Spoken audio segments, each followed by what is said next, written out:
여러분께 다시 한번 감사의 말씀을 드립니다. 아까 우리 처장님께서 소개 말씀해 주신 대로 월요일부터 시작한 오늘 대토론회가 이제 오늘로서 마지막인데요. 화요일하고 수요일, 그러니까 어제하고 그저께는 지출에 관한 4개 분과, 그러니까 복지, 농림수산, 지방재정, 그리고 경제산업에 대한 분과 토론회가 있었습니다.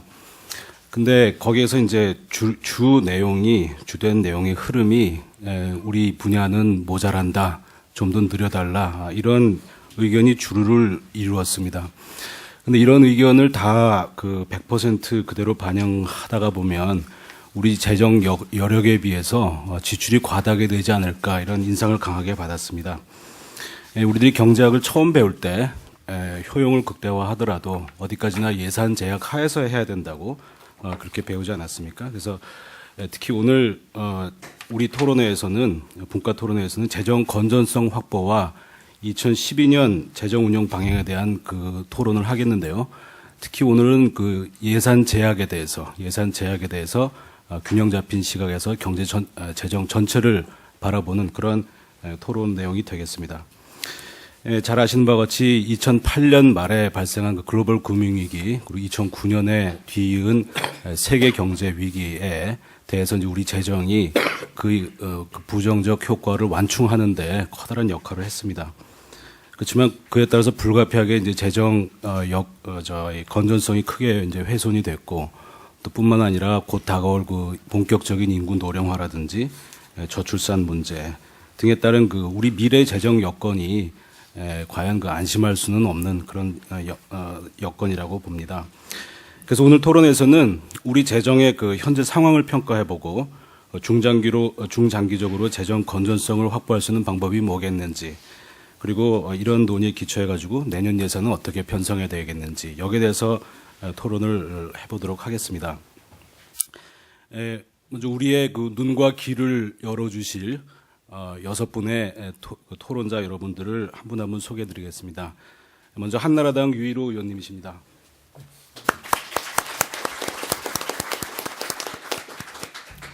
그리고 민주당 우재창 의원님이십니다.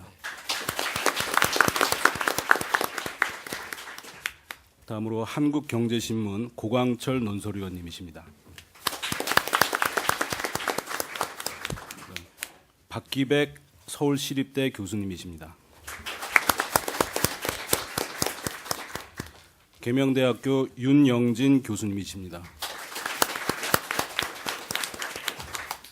그리고 경실련의 재정세제위원장을 맡고 계신 김유찬 홍익대 교수님은 외부 회의 일정 때문에 조금 늦게 도착하실 예정이고요.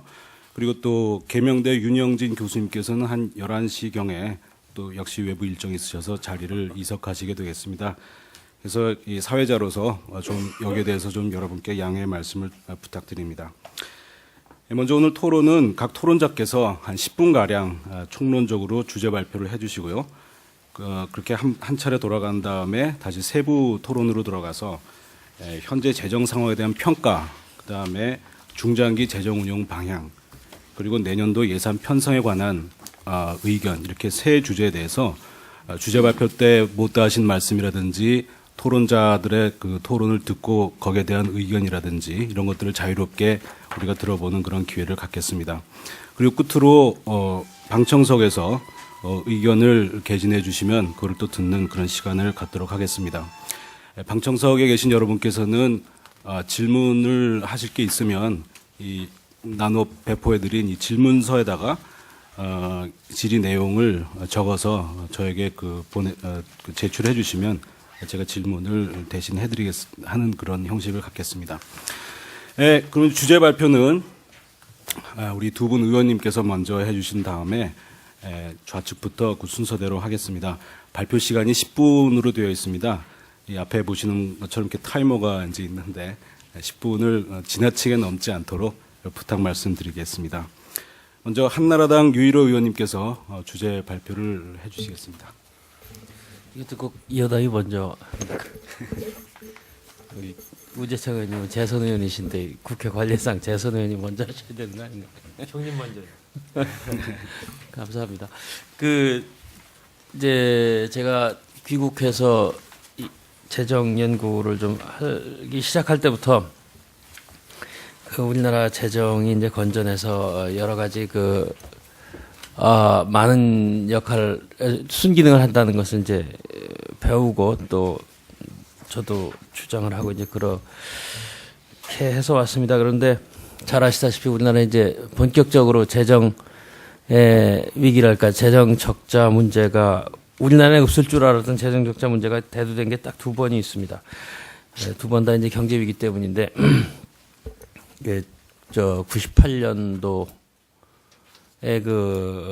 우리가 흔히 IMF 위기라고 하는 금융 위기 때문에 촉발된 경제 위기 때 이후 그것을 수습하는 과정에서 이제 첫 번째 적자가 대규모로 발생을 했고 또 수습이 되면서 그것이 다 흑자로 전환이 됐고요. 이제 또 2008년 꼭 10년 만에 경제 위기가 다시 오면서 또 재정 적자 문제가 대두가 돼가지고 지금 이제 다시 균형 쪽으로 돌아가는 가고 있습니다만 아직도 적자 문제가 대두된 그런 상황에 있는 형편입니다. 그래서 그 두 번이 우리 재정사랄까 재정사에서 그 적자를 걱정하게 된 두 번이라고 다 잘 아시는 일이 되겠습니다.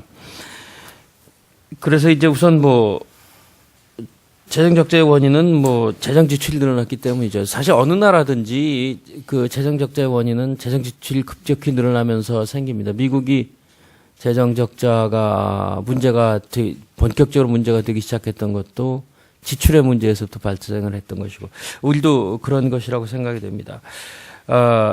지난번 위기 때나 지금 우리가 이제 위기를 좀 극복을 해가고 있습니다만은 이번 위기 때나 다 급격한 재정 지출 증대가 근본적인 원인이 되고, 그래서 잘 아시다시피 현재 목표는 2013년이 재정의 균형을 달성하는 그런 것으로 되어 있습니다. 그래서 제가 굳이 수치를 대지 않더라도 그것은 우리 이미 확정된 사실이고, 제가 이제 경기가 회복이 되면서 이른바 세수의 호조가 이미 보여지고 있기 때문에 저 개인의 생각으로는 내년도에는 균형 예산을 맞출 수 있지 않을까. 그렇다면 균형 예산을 적극적으로 추구하는 것이 옳지 않나 하는 생각이 한 해 앞당겨서 예정보다 제 생각입니다만은 그것이 올 예산 심의 때 어떻게 반영이 될지는 좀 두고 봐야 될 일이 아닌가. 그런 생각이 듭니다. 그리고 이제 흔히 적자의 결과인 이제 국가 채무를 국제 비교를 하고 그것을 가지고 이제 재정이 감당할 수 있는 한계 내에 있느냐 없느냐 이걸 가지고 이걸 잘 논의를 한다고 볼 수 있습니다. 그런데 아직까지 이른바 IMF 기준인가요? 그걸로 보면은 우리나라의 국가 채무는 GDP 대비로 보다 절대액으로 보나 아직은 소위 양호하다는 그런 평가를 받고 있습니다. 그런데 우리가 지금 국제 비교만으로 양호하다는 것을 가지고 우리가 재정 적자라든가 채무에 대해서 신경을 안 쓴다든가 걱정을 하지 않으면 안 된다고 생각합니다. 아마 저 말고 많은 여기 계신 분들이 다 동의를 할 것이라고 생각이 되는데, 그렇기 때문에라도 우리가 재정 적자를 어느 한도 내에서 줄이고 그 다음에 빨리 균형 내진 흑자 기조로 전환을 하는 것이 매우 중요한 일이다. 그런 원론적인 말씀을 드리고요. 그러면 앞으로 어떻게 하면 그야말로 재정 적자를 통제할 수 있는 것이냐 하는 그 방안을 같이 고민해야 되는 것이 아닌가 이런 생각이 듭니다. 왕도가 따로 있겠습니까? 이제 세출을 줄이고 세입 기반을 확대하고 이런 식으로 하는 것이 당연한 재정 적자의 해결 방안이겠죠. 그것은 굳이 이 부분을 공부하지 않은 사람이라도 당연히 그렇게 그 두 차이가 세출과 세입의 차이가 그야말로 적자냐 흑자냐를 결정하는 것이기 때문에 적자를 줄이려 그러거나 하면은 당연히 세출 쪽을 줄이는 쪽으로 가고 세입 쪽을 늘리는 쪽으로 가야 적자를 줄일 쪽이 될 텐데 그럼 어떻게 할 것이냐 하는 문제는 물론 매우 그렇게 쉬운 일은 아니고 그렇게 쉽게 또 합의를 볼 수 있는 문제도 아니라고 생각이 됩니다. 이제 우선 세출 쪽의 문제는 사실은 지금 이명박 정부가 집권을 할 때의 공약이 이른바 작은 정부였고 작은 정부라는 것이 뭐 마구잡이로 그저 사람 줄이고 조직을 무조건 줄인다 뭐 이런 뜻은 아닐 겁니다. 당연히 할 일을 해야 되는 정부이기 때문에 여기저기 그냥 하는 것은 아니고 그러나 지출에 있어서 불효불급한 부분은 과감히 줄여야 된다는 그런 그 목표를 가지고 출범을 했는데 어느 정도는 성공을 했다고 보이지만 아직도 갈 길은 멀다 하는 생각이 듭니다.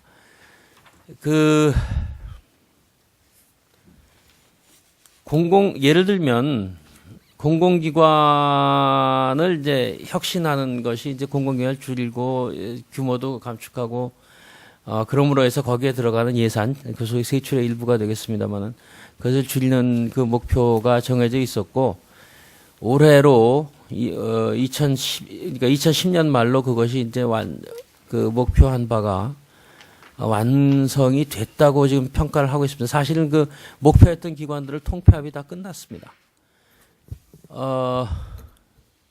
50개 기관쯤 되는 것으로 알고 있는데 그런데 동시에 그만큼이 또 그보다 좀 작은 숫자입니다. 그만큼이 또 생겼습니다.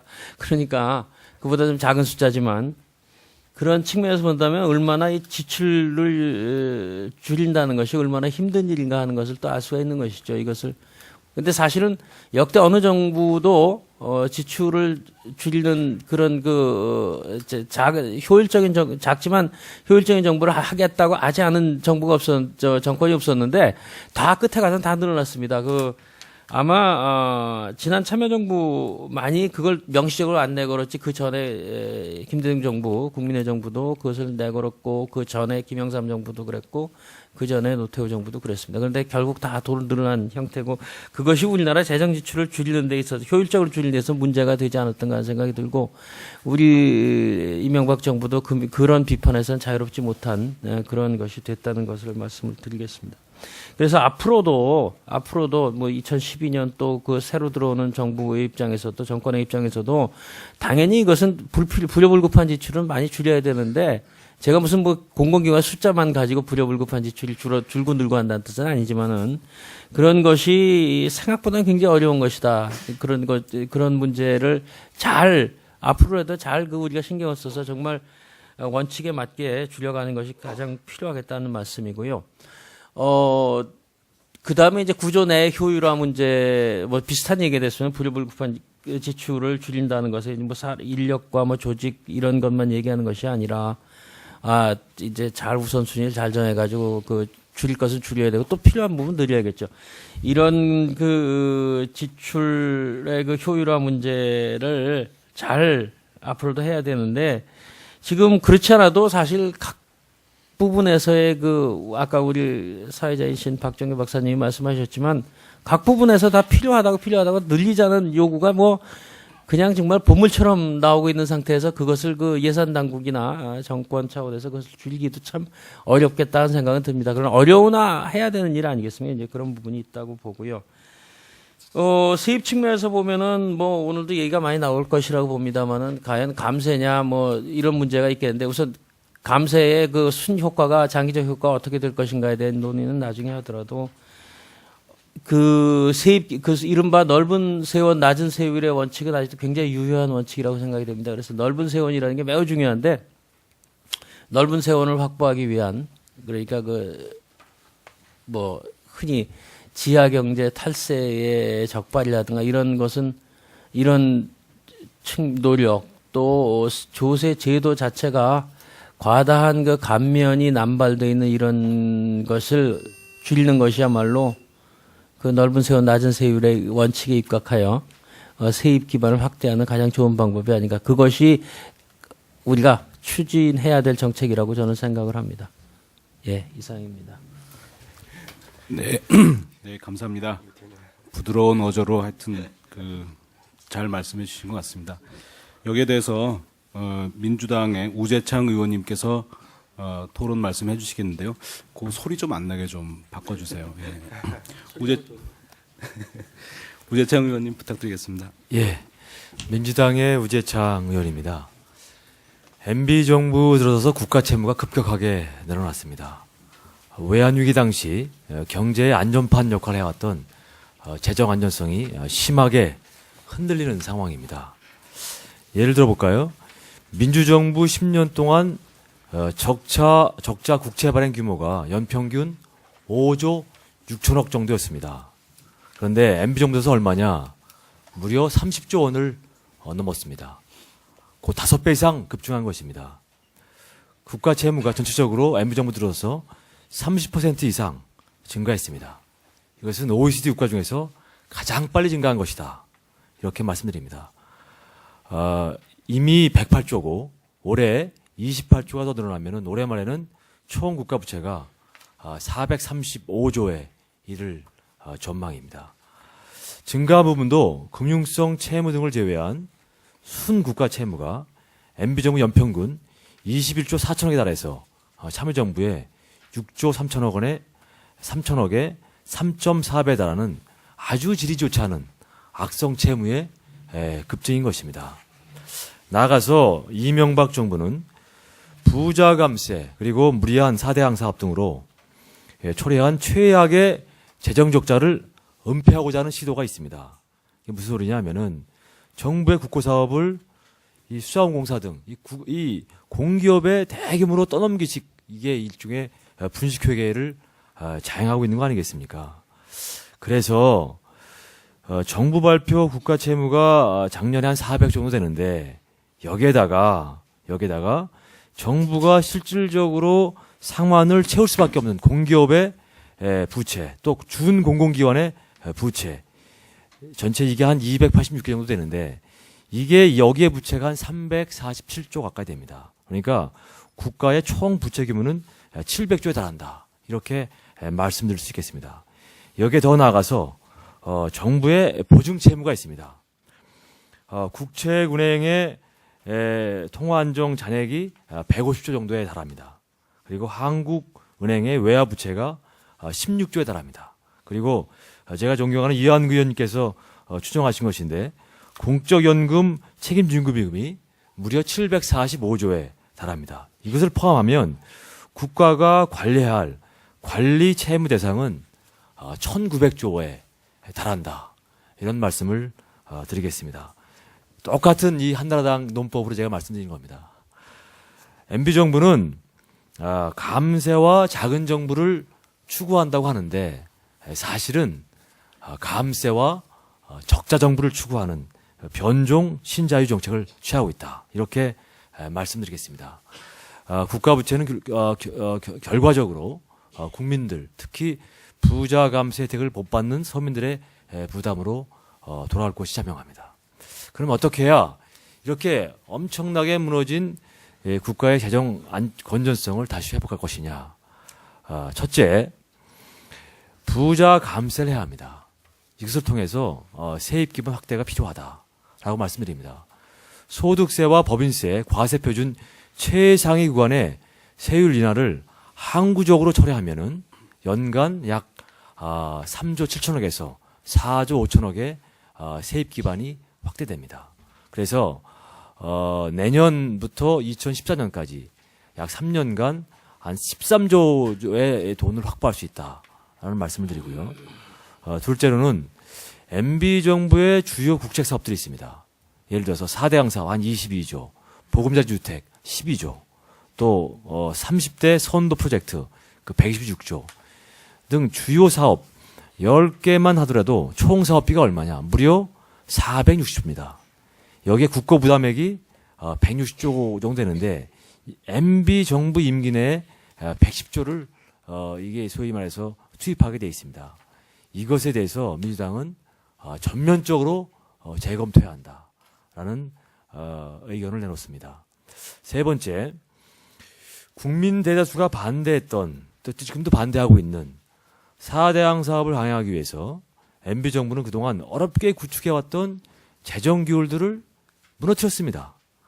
국책 사업에 대한 예비 타당성 조사, 그다음에 총사업비 관리제도, 재정사업 평가제도 이것들이 다 무너졌는데 그것을 다시 복원하고 강화하는 소위 작업을 해야 할 것이다라고 말씀드립니다.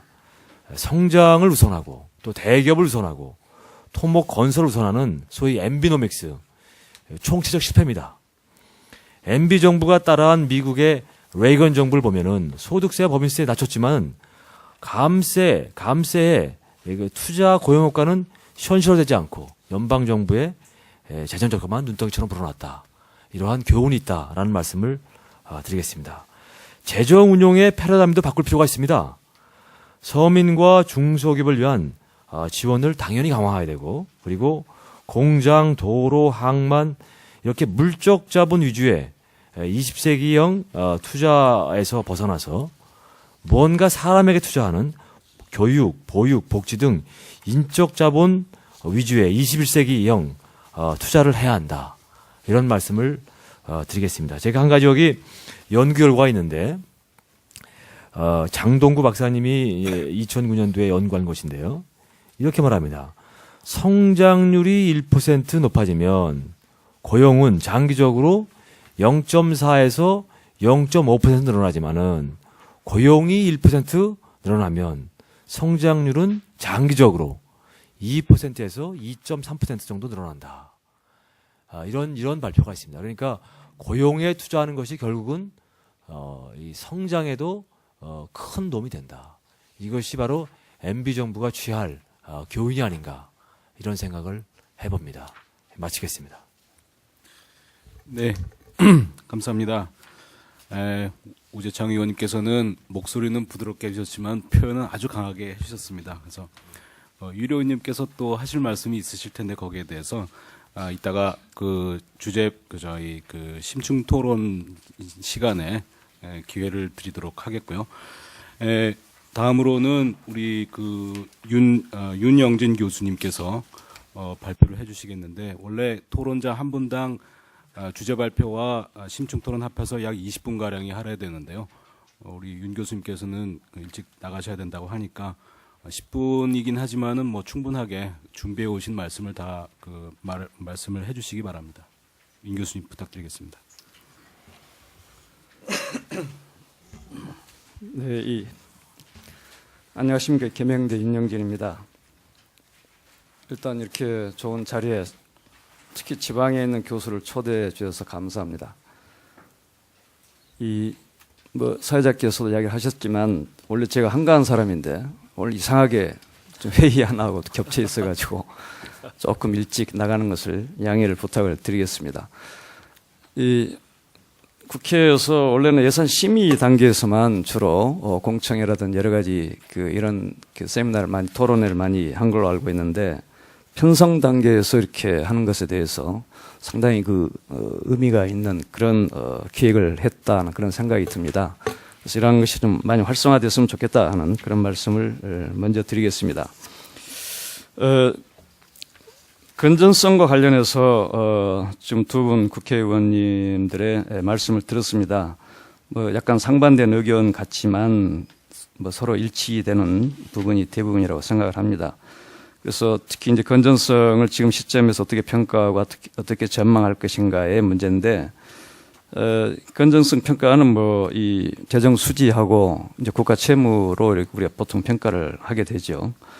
재정 수지 측면에서는 이 관리 대상 수지로 볼 때 적자가 금융위기를 극복하기 위한 2009년도 경우는 적자가 4%대를 넘어가는 좀 우려할 만한 수준이었습니다만은 점차 개선이 되고 또 2013년에 균형 재정을 목표로 하고 있기 때문에 좀 낙관적으로 보고 있습니다만 문제는 이제 관리가 생각보다는 쉽지가 않을 것이다. 그는 이제 정책 기조가 감세 정책과 그리고 또 재정 지출 복지 재정 수요가 급증하는 이런 사회적 여건 이런 것 등등이 이 관리를 상당히 어렵게 만들고 있다라고 하는 것이 좀 우려가 되고요. 그다음에 이제 국가 채무와 관련해서는 국가 채무의 수준이 지금 그 이명박 정부 들어와서 급증을 하고 있다 하는 그 이야기를 하고 있습니다. 실제로 2010년도에 보면 400조가 넘어섰고 2010년도 GDP 대비 비율이 36.1%로 되어 있는데 이게 이제 여러 OECD 국가들하고 비교를 해서 우리 경우는 상당히 그 안정적 그런 그 건전한 수준이다라고 하는 그런 식의 평가를 하고 있습니다만 제가 볼 때는 꼭 그렇게 볼 수만은 없다 이렇게 보고 있습니다. 그 이유는 모 연구원에서 우리나라를 포함해서 소규모 개방경제 10개 나라의 국가 채무의 적정 비율을 추정을 한 게 있는데 그 비율이 35.2%로 추정을 하고 있습니다. 그 35.2%로 보면은 36.1%는 넘어가는 수준이죠. 그리고 크게 우려할 만한 수준은 물론 아닙니다만은 우리가 그렇게 선진 외국하고 비교를 해서 결코 그렇게 낙관할 만한 그런 것은 아니다. 그 이유는 이제 우리의 어떤 사회가 저출산 고령화 양극화로 인해서 분명히 복지재정 수요는 급증할 것이다 하는 것이 예측이 되고 있고 또 이 잠재적인 어떤 통일 비용이라든지 뭐 이런 것들이 있다라고 하면은 상당히 앞으로 그 관리를 해야 돼 우려할 만한 수준이다는 그런 말씀을 드리고요. 그보다 더 문제는 이제 그 공기업 부채가 되겠습니다. 그래서 공기업 부채의 그 증가율이 국가 채무의 어떤 증가율보다 훨씬 좀 높은 비율로 증가를 하고 있고 그 중에서도 특히 그 LH의 부채 비율이라든지 또 수자원공사가 4대강 사업을 또 부채를 떠안는 이런 문제들이 지금 상당히 국가 채무에 어떤 압박을 가하고 있는 좀 이런 요인으로 작용을 하고 있다라고 하는 그 부분을 우리가 좀 주목을 해야 될 것 같습니다. 그래서 특히 이제 LH 경우는 작년 연말에 보니까 법 개정을 했던데요. 소위 이 손실을 보전하는 것을 거의 보전한다라고 하는 그런 의무 규정으로 지금 둠으로써 사실상 정부의 보증 채무 성격이 되고 있는 정부 보증 채무라고 하는 것은 물론 이제 그 실현이 되어야 국가 채무로 편입이 되긴 합니다만은 우발 채무로서 상당히 좀 그 중요한 그런 이 채무의 내용이다 하는 것을 말씀을 드릴 수가 있겠습니다. 그리고 이제 지방 채무도 지금 현 정부 들어와서 급증을 하고 있는데 이 지방 재정 경우는 특히 이제 정부의 감세 정책이 지방 재정의 중앙 재정보다도 훨씬 더 재정의 어떤 압박을 가하는 요인으로 작용을 하고 있습니다. 그리고 특히 자치구 단위에서는 상당히 그 복지 재정 수요가 급증하는 가운데 재정 압박을 가장 크게 이렇게 느끼고 있는 그런 자치단체가 자치구가 되겠습니다. 그리고 최근에는 이제 이 지방 공기업 부채도 급증하고 있는 이런 부분들이 전부 관리의 대상이 돼야 된다라고 하는 그런 말씀을 드리겠습니다.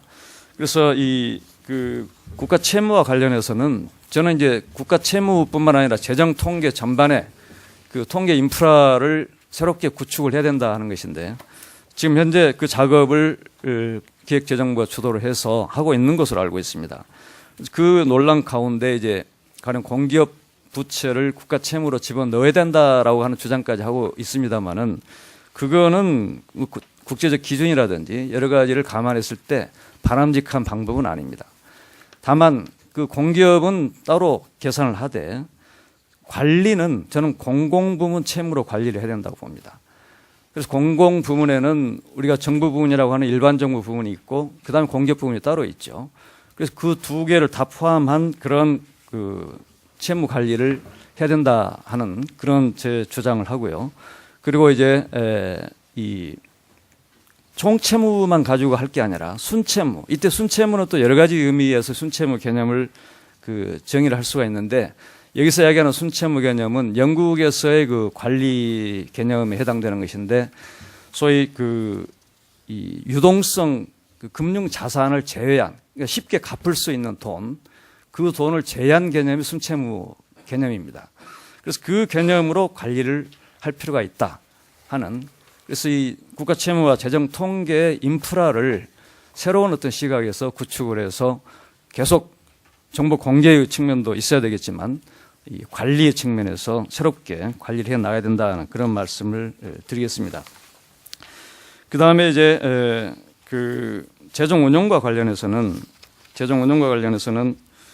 지금 그 재정 운용 측면에서 재정 건전성을 염두에 둔 그런 재정 운용 방식은 역시 재정 준칙을 조금 더 구체화하는 그런 방향으로 운용을 해야 된다고 생각을 합니다.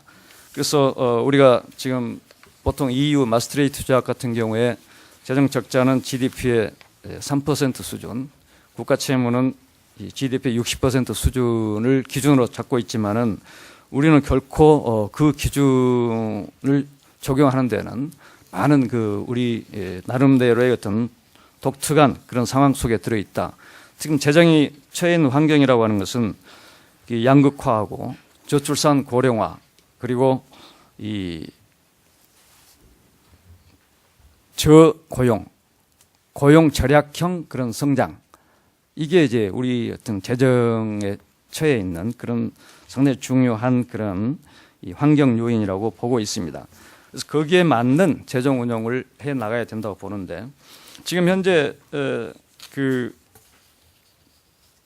현 정부에서 추진하고 있는 이 4대강 사업 같은 경우에 그건 뭐 타당성, 예비 타당성도 많이 회피를 하고 이렇게 시행을 하고 있습니다만은 저는 여기서 뭐 그 타당성 여부를 논한다기보다도 지금 현 정부는 그걸 임기 내에 완료를 하겠다라고 하는 이런 생각을 가지고 있는데 왜 꼭 임기 내에 완료를 해야 되는지 이 치수 사업이라고 하는 것이 두고두고 해야 될 그런 사업인데 그런 식으로 몰아붙이는 것은 재정 배분을 상당히 왜곡할 가능성이 있다라고 하는 것 때문에 그런 부분은 다시 한번 재검토를 해야 된다라고 하는 그런 말씀을 드립니다.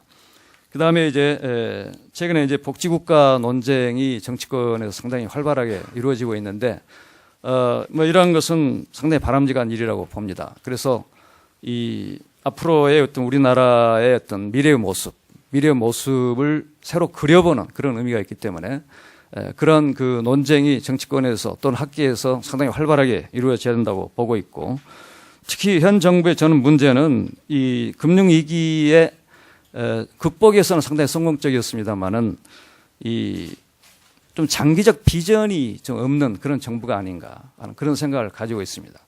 지금 이번에 이 동남권 이 국제공항 건설과 관련해서 지금 벌집을 쑤셔놨습니다. 제가 살고 있는 대구도 지금 난리가 나 있고 부산도 보니까 뭐 난리가 나 있던데 뭐 그 외에도 여러 가지 그 세종시 건도 그렇고 이 과학 비즈니스 벨트 건설도 그렇고 상당히 그 어떤 사회적 갈등을 오히려 유발하고 있는 좀 이런 어떤 정책들이 지금 계속 진행이 되고 있는데 뭐 이러한 것은 제가 보건대는 어떤 현 정부의 어떤 장기적 비전, 전략 이게 없기 때문에 그런 것이 아닌가 하는 그런 생각을 해봅니다. 그래서 그런 부분을 지금이라도 좀 새롭게 한번 수립할 필요가 있다는 것을 말씀을 드리고요. 그 다음에 하나는 특히 이제 그 사회복지 측면에서 최근에 이 사회 서비스 분야를 특히 강조를 하고 있습니다. 그래서 노인이나 장애인, 특히 보육 서비스 등등의 그 사회 서비스 영역이 확대되고 있고 또 확대될 필요가 있습니다. 그런데 사회 서비스 분야에 대해서 복지부 공무원들하고도 이야기를 해봐도 예전에 그쪽에서 아이디어도 나오고 했습니다만은 지금 그 담당자들 보면은 복지부 공무원조차도 사회 서비스에 대한 개념이 명확하게 정립이 안 돼 있는 좀 그런 느낌을 많이 받습니다. 그래서 이 국회에서도 이 사회 서비스 분야에 대한 어떤 그 재정 이쪽 부분은 좀 적극적으로 좀 검토를 하면서 예산에 좀 반영을 했으면 좋겠다 하는 그런 말씀을 드리고요. 그리고 이제 마지막으로 재정 건전성은 역시 이 재정 지출의 효율성이 제일 중요합니다만은 그에 못지않게 세입 기반 확충이 제일 중요하다고 생각을 합니다. 그래서 현행 그 세제 하에서의 세입 기반을 확충하는 방법도 여러 가지가 있습니다만은 근본적으로는 지금 우리의 복지국가라고 하는 그 미래의 모습이라는 것을 염두에 둔다고 하면 결국 증세나 또는 그 사회보험료를 올리는 이런 그 검토도 해야 되지 않느냐는 정치권에서는 뭐 그런 것이 투표하고 직접 연결이 되기 때문에 상당히 기피하는 그런 문제가 되겠습니다만은 그러나 장기적으로 봤을 때에는 한번 적극적인 검토도 필요하다 하는 그런 말씀을 드리면서 제 말씀 마치도록 하겠습니다. 네. 네, 감사합니다. 그럼 다음으로는 지금 방금 도착하셨습니다만은 경실련의 재정세제위원장을 맡고 계신 김유찬 홍익대 교수님을 먼저 소개해드리고요. 10분간 토론 주제 발표를 해주시기 바랍니다. 예.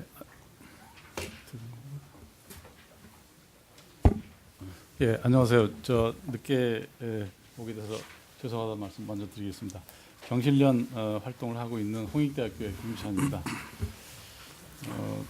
지금 막 도착해서 앞에 말씀하신 분들 내용을 못 들어서 혹시 겹치는 말씀을 드리게 되지 않을까 약간 걱정이 되는데 짧게 말씀드리도록 하겠습니다. 우선 제가 먼저 말씀드리고 싶은 것은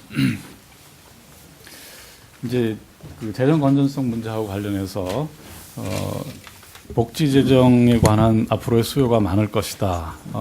고령화 저출산으로 인한 어떤 문제 그것을 해결하기 위한 어떤 복지 재정에 대한 수요가 많을 것이다.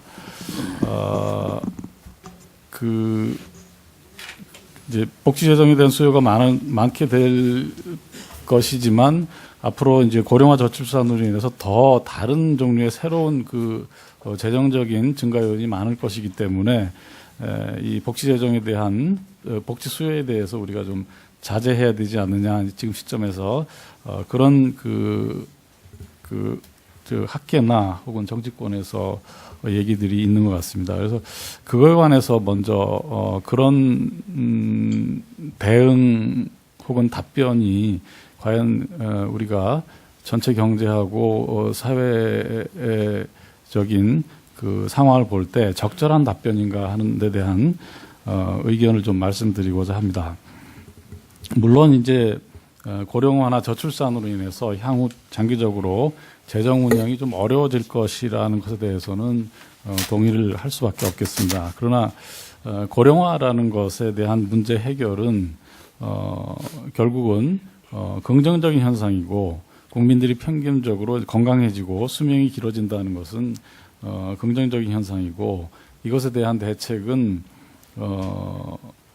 이 장기적으로 어떤 고령화 사회가 진전되면서 일하는 시간, 즉 은퇴 연령을 늘려가지고 일하는 시간을 길게 가서 고령화 사회에 대한 어떤 연금이라든지 그런 기타 의료에 대한 문제점을 해결하는 방향으로 맞춰가야 되지 않겠느냐.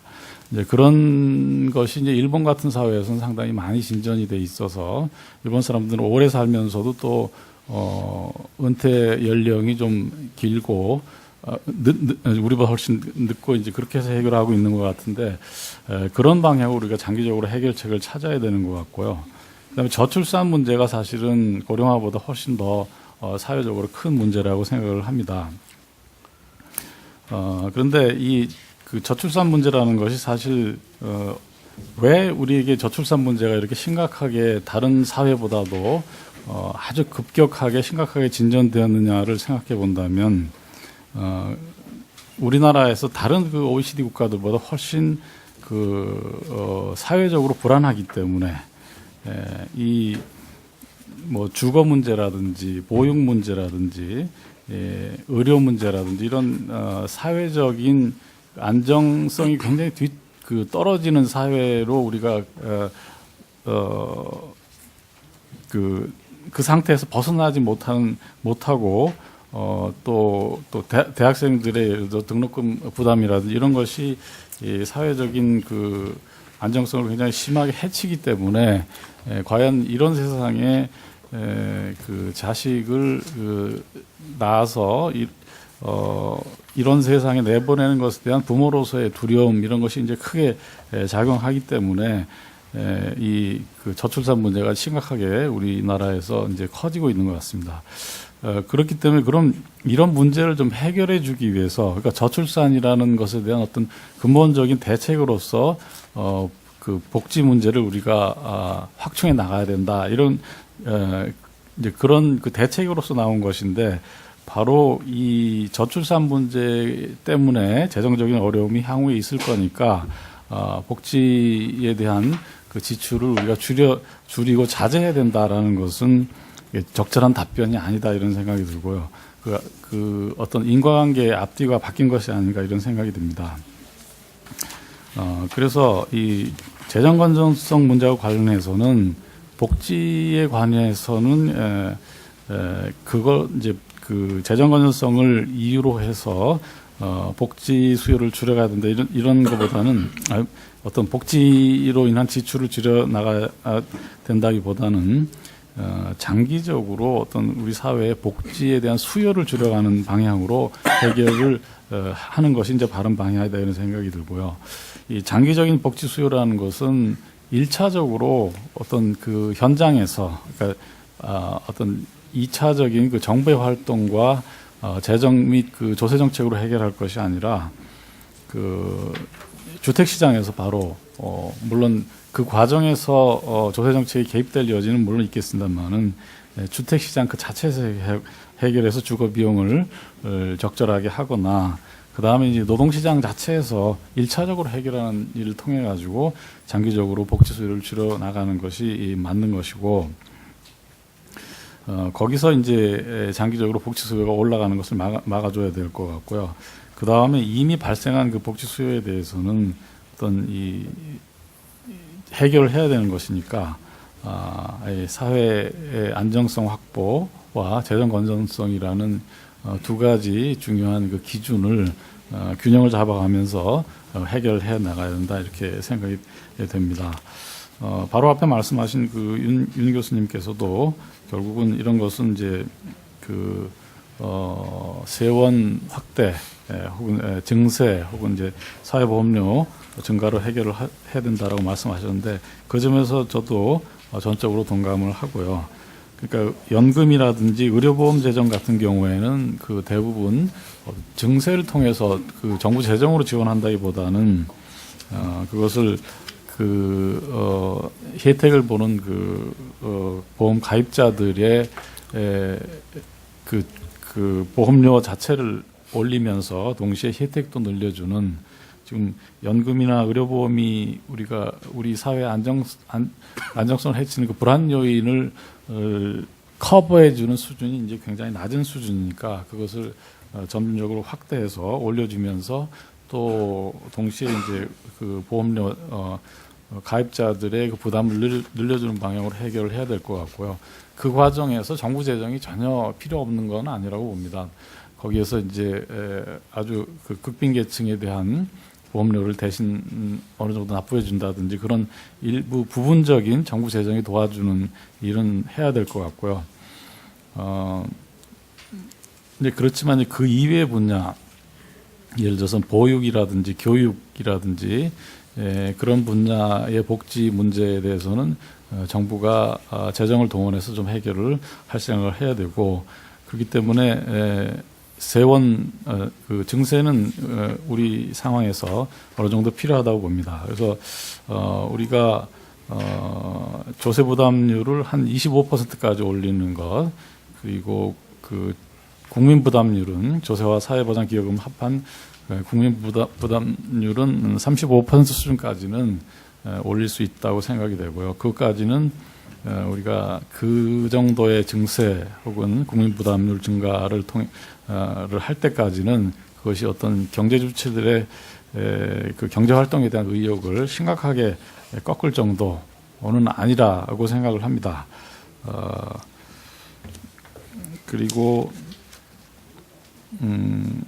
뭐 다른 그 드릴 말씀들은 나중에 또 기회를 주시면 더 하도록 하겠습니다. 예, 감사합니다. 오늘 우리가 재정 건전성과 내년도 그 재정 운용 방향에 대해서 얘기를 하고 있는데요. 워낙 그 관련 이슈가 방대하다 보니까 여러 가지 다양한 얘기들이 많이 나오고 있습니다. 다음으로는 서울시립대학교 박기백 교수님께서 무슨 말씀을 준비해 오셨는지 한번 들어보도록 하겠습니다. 박 교수님. 예.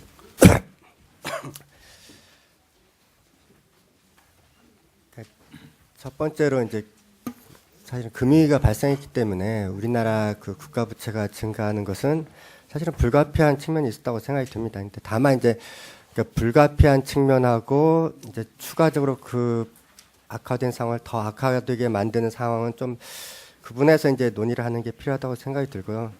뭐 어떤 경우든 간에 우리나라가 이제 재정을 굉장히 빠르게 건전화시키는 것은 필요할 거로 보인다라는 것은 이제 많은 분들이 이제 동의를 하시는데 다만 이제 현재 그 데이터들을 쭉 보면 사실은 그렇게 급하게 우리가 재정 건전화를 그러니까 무리한 수준으로 할 필요는 없을 것 같다라는 게 이제 자료를 보면 그렇게 나타나는 걸로 보입니다.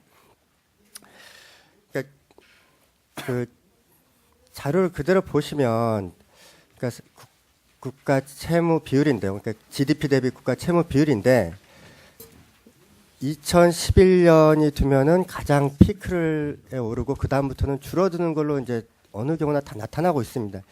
그러니까 이것이 시사하는 바는 이제 우리나라의 그 재정 건전성의 기본적인 방향이 좀 이제 좋아지는 방향으로 바뀌고 있다라는 것을 의미합니다. 그래서 제 결론은 현재의 재정 기조를 그대로 유지하면 그러니까 물론 추가적으로 지출을 증대시키거나 뭐 감세를 추가적으로 하거나 이런 것만 없다면 당분간 이제 총량적인 부분은 큰 문제가 없을 걸로 보인다 이런 게 이제 제 결론이고요.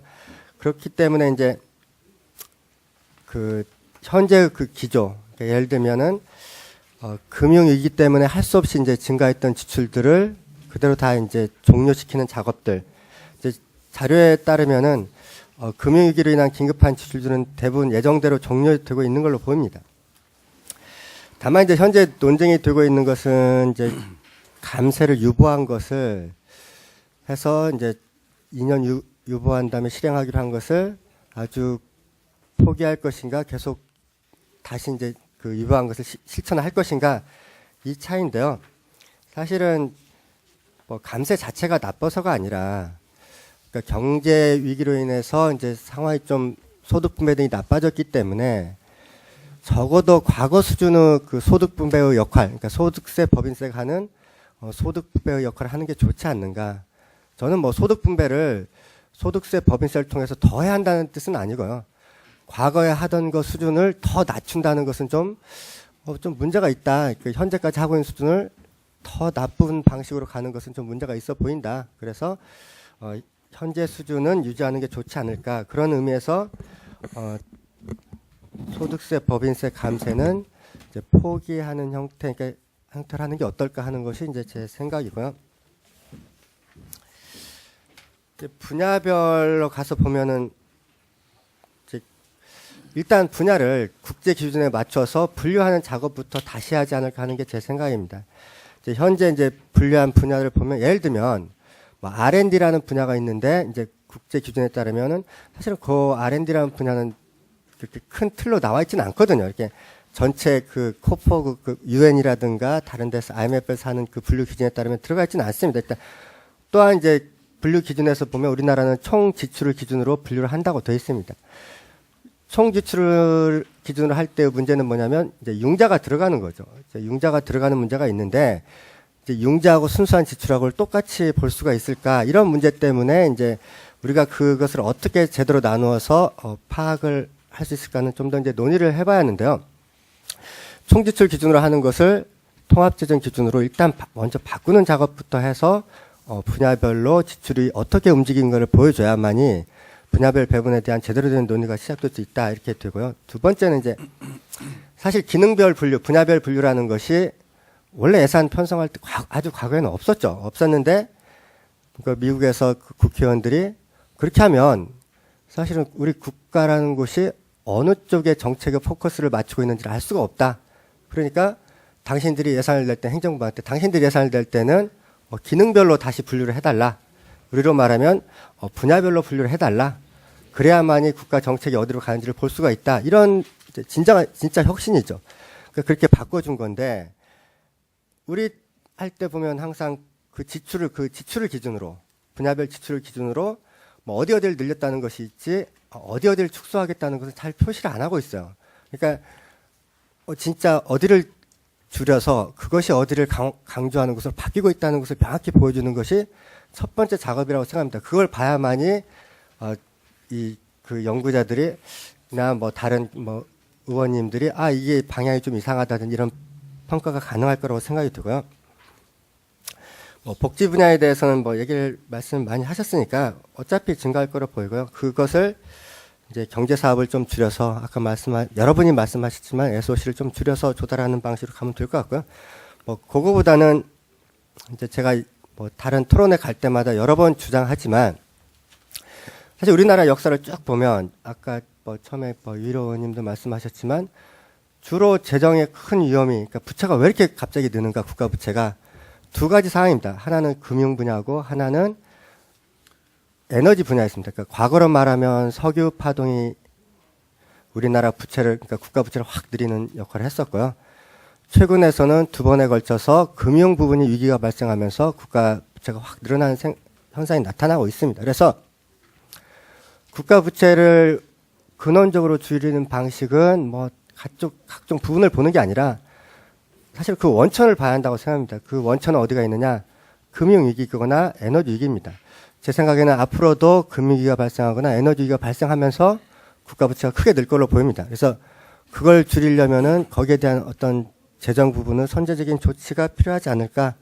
사실은 저는 뭐 금융 전문가가 아니고 에너지 전문가 아니라서 거기에 대한 정확한 답변을 생각할 수는 없습니다. 그렇지만 뭐 그쪽에 대한 답을 좀 달라 이렇게 이제 요구하는 게 맞다고 생각되고요. 뭐 여러분이 또 얘기하셨지만 뭐 공공기관 부채 뭐 점검할 필요가 있다고 생각합니다. 옛날에 제가 그 캐나다 자료를 보면 그러니까 캐나다 정부가 재정 적자가 굉장히 심하고 국가 부채가 많아져서 재정이 불안전했었는데 그 보고서의 첫 번째 그 개선 대책의 첫 번째 보고서 첫 번째 주름 패러그래프는 뭐냐면 사실은 우리나라 국가 부채가 늘어난다는 것은 큰 문제가 아니다. 더 큰 문제는 어디가 있느냐? 이렇게 크게 늘어날 것을 아무도 예상하지 않고 여기에 대한 대비책을 어떤 체계적인 대비책이 없었다. 우리는 이게 더 큰 문제라고 생각한다. 그러니까 국가 부채는 늘 수도 있고 줄 수도 있는데 이렇게 심각해질 때까지 어떠한 대책이라든가 그 체계적인 대안에 대한 심도 있는 뭐 연구라든가 뭐 그런 것이 없었다. 이것이 더 큰 문제라고 생각한다.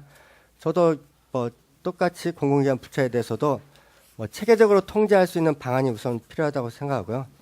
그에 따르면 이제 뭐 여러 가지 방안들이 있을 수 있겠지만 예를 들면은 뭐 공기업이든 공공기관이든 일정 수준의 부채를 넘어가는 거에 대해서는 정부가 의무적으로 보존을 해줘야 한다든지 사실 뭐 비슷한 시스템을 택하고 있는 것은 뭐 한은 같으면 한국은행 같으면 뭐 자본금이나 그 손실이 생겼을 때 국가가 의무적으로 이렇게 보존하게 되어 있습니다. 그러니까 그런 식의 제도적인 장치가 필요하지 않나 이렇게 생각을 하고 있습니다. 뭐 제도적인 측면에서 보면은 제가 이제 하고 싶은 얘기 중 하나는 국회에서 예산 심의를 2단계로 하면 어떨까 하는 뭐 이전에도 똑같은 얘기를 한 적이 있습니다만 그러니까 탑다운 방식에서 보면 큰 틀의 예산의 그 구성에 대해서는 1차적으로 뭐 우리로 말하면 뭐 기재위에서 한번 살펴를 보고 그 틀이 금액이 정해진 다음에 세부적으로 어떻게 나누는가는 예결위가 결정한다. 이런 식의 방식의 2단계로 했을 때 더 전체적인 예산에 대해서 잘 볼 수가 있다. 일단 큰 틀에서 먼저 볼 때 전체적인 뭐 부채 비율이라든가 그 뭐죠 재정 적자 규모라든가 이런 것을 먼저 결정하고 거기에 따라서 뭐 뭐죠 금융위원회면 뭐 SOC 분야면 뭐 얼마를 써라 뭐 10점은 10조 20점은 20조를 정했다. 그럼 그 안에서 그 예결위원회에서 세부적으로 소위원회에서 결정해서 들어가야지 않을까 이렇게 생각을 하고 있습니다. 또 하나 이제 만약에 재정 안정을 정말 원한다면 할 수 있는 방법 중 하나가 예비비를 늘리는 방식입니다. 그러니까 예비비를 늘려서 쓰지 않는 경우에는 그 예비비 규모는 다 부채를 갚는 데 쓰겠다 이런 방식으로 하면 되는데요. 현재 그 데이터를 보면 이미 이제 2011년에 가장 높은 수준에서 떨어지고 있기 때문에요. 그런 것을 이렇게 무리하게 추진할 필요까지는 없겠다. 그렇지만 그런 방식에 대해서는 내부적으로 갖고 있다가 좀 재정이 악화되면 그런 방식을 사용하는 게 어떨까 하는 게 제 생각입니다. 이상입니다. 네, 감사합니다. 그럼 이제 끝으로 우리 한국경제신문의 고광철 논설위원님께서 주제 발표를 해주시겠는데요. 고광철 논설위원님은 제가 아는 한 언론계에서 재정에 대해서 가장 많은 관심과 식견을 가지신 분 중에 한 사람이라고 생각합니다. 고광철 논설위원님 발표해 주시기 바랍니다. 네, 한국경제신문 고광철입니다. 재정에 관해서 그렇게 사실 많이 아는 건 없고요. 이제 논의가 진행되다 보면은 그 쟁점이 될 만한 사항들이 벌써 이제 모두반에서 많이 얘기가 되고 있는 것 같은데요. 감세라든지 국가 채무의 범위 이런 이제 이 분야에 대해서는 저도 조금 나중에 말씀드리기로 하고, 제가 이 재정분과위원회 이 토론회의 상당히 그 소중한 거를 마련하면 예산 정책 제가 소중한 걸 마련했는데 저는 토론회 모두 발언 중에서 사실 저희 과거 정부의 경제 관료들을 조금 칭찬을 하고 싶습니다. 그동안 저희 나라가 이 재정의 분야에서만은 상당히 저는 나라 살림을 잘 해왔다고 저는 평가를 하고 싶습니다. 그렇기 때문에 저희 나라가 재정 건전성을 굳건하게 지켜올 수 있었고, 그것은 예산을 담당했던 사람들, 그리고 예산을 담당하는 사람들에 대한 정부와 정부의 믿음, 청와대의 믿음, 그리고 국회의 협조, 이런 것들이 동시에 이루어져서 그동안 저희 나라 살림이 굉장히 건전하게 운영되어 왔다고 생각합니다. 만약에 그렇지 않았더라면 외환위기라든지 2008년 하반기에 몰아친 금융위기를 우리가 어떻게 견뎌냈을까, 그 당시에 재정을 쏟아부을 수 있었던 것도 굉장히 그 사람들의 노력을 저는 평가를 하고 싶습니다. 그런 차원에서 제가 이 토론회에 앞서서 제가 그 예전 예산을 담당했던 장관님을 한번 잠깐 뵈러 갔습니다. 이 토론 문제를 좀 듣고 싶다.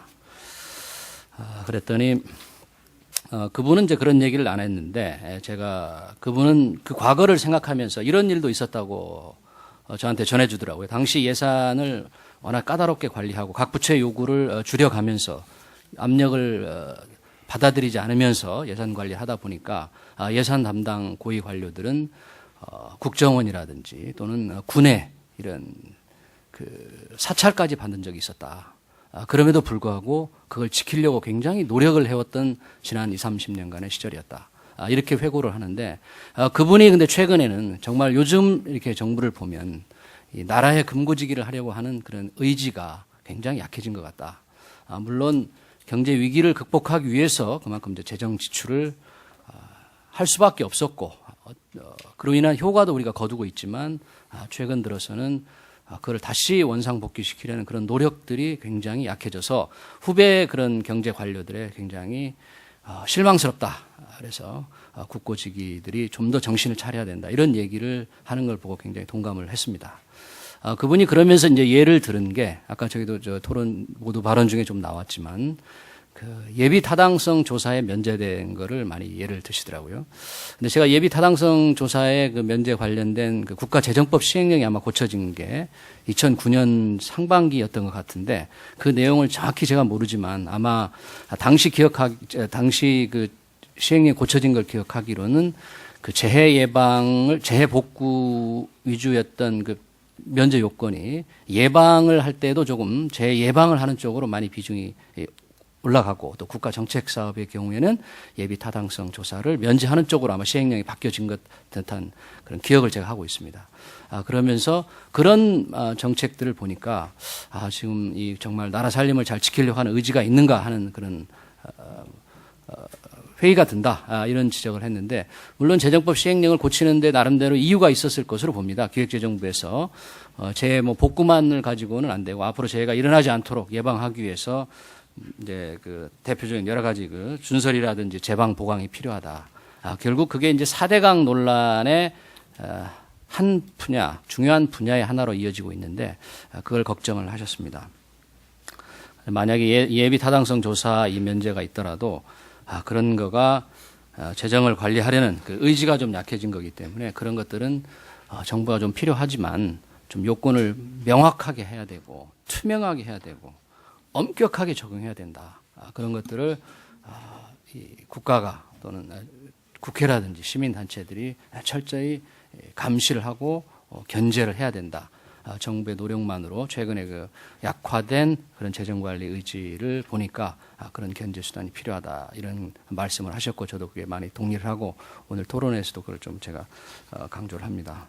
그다음에 국가 채무 관련해서는 뭐 조금 이따 또 이제 논의가 되겠지만 기본적으로 대상을 넓혀야 된다는 거, 공기업을 포함시켜야 된다는 문제에 대해서는 동의를 합니다. 다만 어디까지 포함시킬 건가, 과연 국가 공공기관이 하는 일이 일반 민간 기업과 어느 정도 경쟁을 이루고 있는가, 아니면 국가의 위임을 받아서 하는가에 따라서 대상은 뭐 전부 포함할 수는 없겠습니다. 아까 그 이한구 의원님께서 추정하신 국가 빚 1,900조에 달하는 정도로까지 공공부채를 국가 채무에 넣을 수 있는 문제는 아니라고 생각합니다만은 LH 같은 경우에 지금 모두 반열에서 나왔지만 사실 LH의 빚이 많다고 이 정부가 이렇게 비난하는 것은 좀 웃긴다고 저는 생각을 합니다.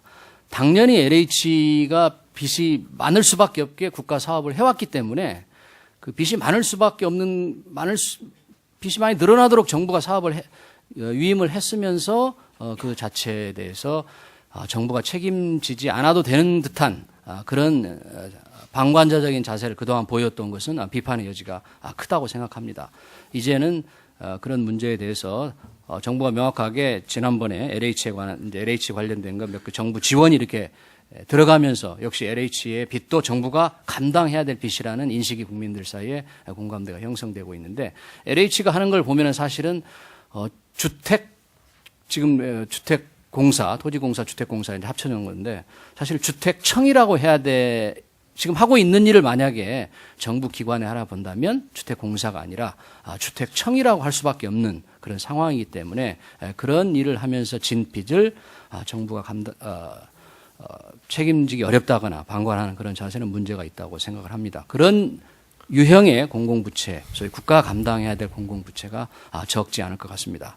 아까 모두 발언에서도 있었지만 수자공사도 명확하게 그런 이자 보증 같은 것도 명확하게 있기 때문에 그건 정부가 어쩔 수 없이 부담을 해야 되는 문제, 이런 문제가 다 있어서 국가 채무의 범위는 분명하게 다시 한번 지금 기획재정부 하고 있는 거를 국민들이 납득할 수 있는 기준을 가지고 조정을 하는 게 필요하다. 조정을 하겠다고 하면서 조금 또 이 눈 가리고 아웅하는 식으로 범위를 좀 이게 좀 축소하려고 할 경우에는 이 과도한 국가 부채 논란이 또 번질 수 있다.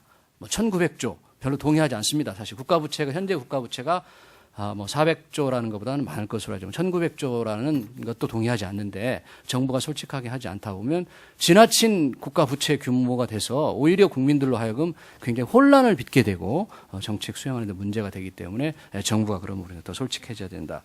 그런 얘기를 드릴 수 있고요. 또 감세와 이제 뭐 이런 문제는 앞으로도 좀 논의가 있겠지만 감세를 통해서 증세를 해야 되느냐 아니면 감세를 유지해야 되느냐, 그거는 이제 학자들마다 워낙에 의견이 다르기 때문에 저 같은 경우는 어느 한쪽에 학문적 지식이 없어서 말씀드릴 수는 없겠지만 그런 감세 논쟁 못지않게 재정을 건전하게 하는 경우는 세금을 많이 걷는 건데, 세금을 많이 걷는 것은 과연 세율만 올리는 것으로 세금을 많이 거둘 수 있느냐. 재정의 기본 원리를 보더라도 세금을 많이 걷는 것은 결국 경제 성장률에 있다. 경제가 잘 성장을 하면은 기본적으로 세금 많이 들어오고 일자리를 많이 갖게 되면 결국 세금을 잘 낸다. 그런 측면도 뭐 너무 원론적인 얘기는 하지만은 그런 측면도 생각하면서 우리 감세 논쟁 또는 그 논쟁도 이루어져야 되지 않을까, 이런 부분이 조금 너무 등한시되고 있지 않나 이런 생각을 하고요.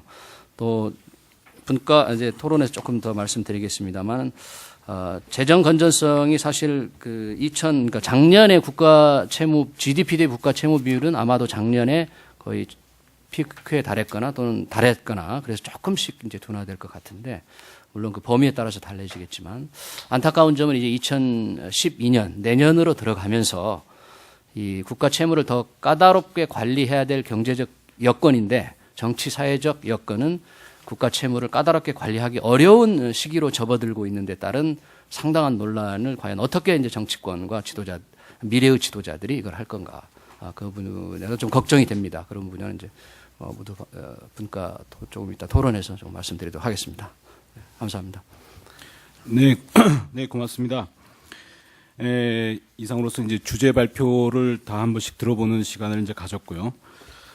아까도 말씀드렸습니다만은 워낙 관련된 이슈가 많아가지고 뭐 감세 문제라든지 국가 채무 범위라든지 뭐 개별 그 공기업 문제 이런 것들이 다 나왔습니다. 근데 이게 하나하나가 참 올바른 결론을 내리기가 쉽지가 않은, 만만치가 않은 이슈들인데, 하여튼 여러 가지 얘기들이 나왔습니다. 이제는 그런 거를 좀 이제 구슬을 꿰듯이 좀 이렇게 좀 좁혀가지고, 뭐 오늘 그렇다고 이 자리에서 뭐 재정 건전성에 대한 뭐 어떤 우리가 확고한 결론을 내리는 자리가 될 수는 없겠습니다만은, 그래도 조금 범위를 좀 좁혀가지고 좀 토론을 해보는 시간을 갖도록 하겠습니다.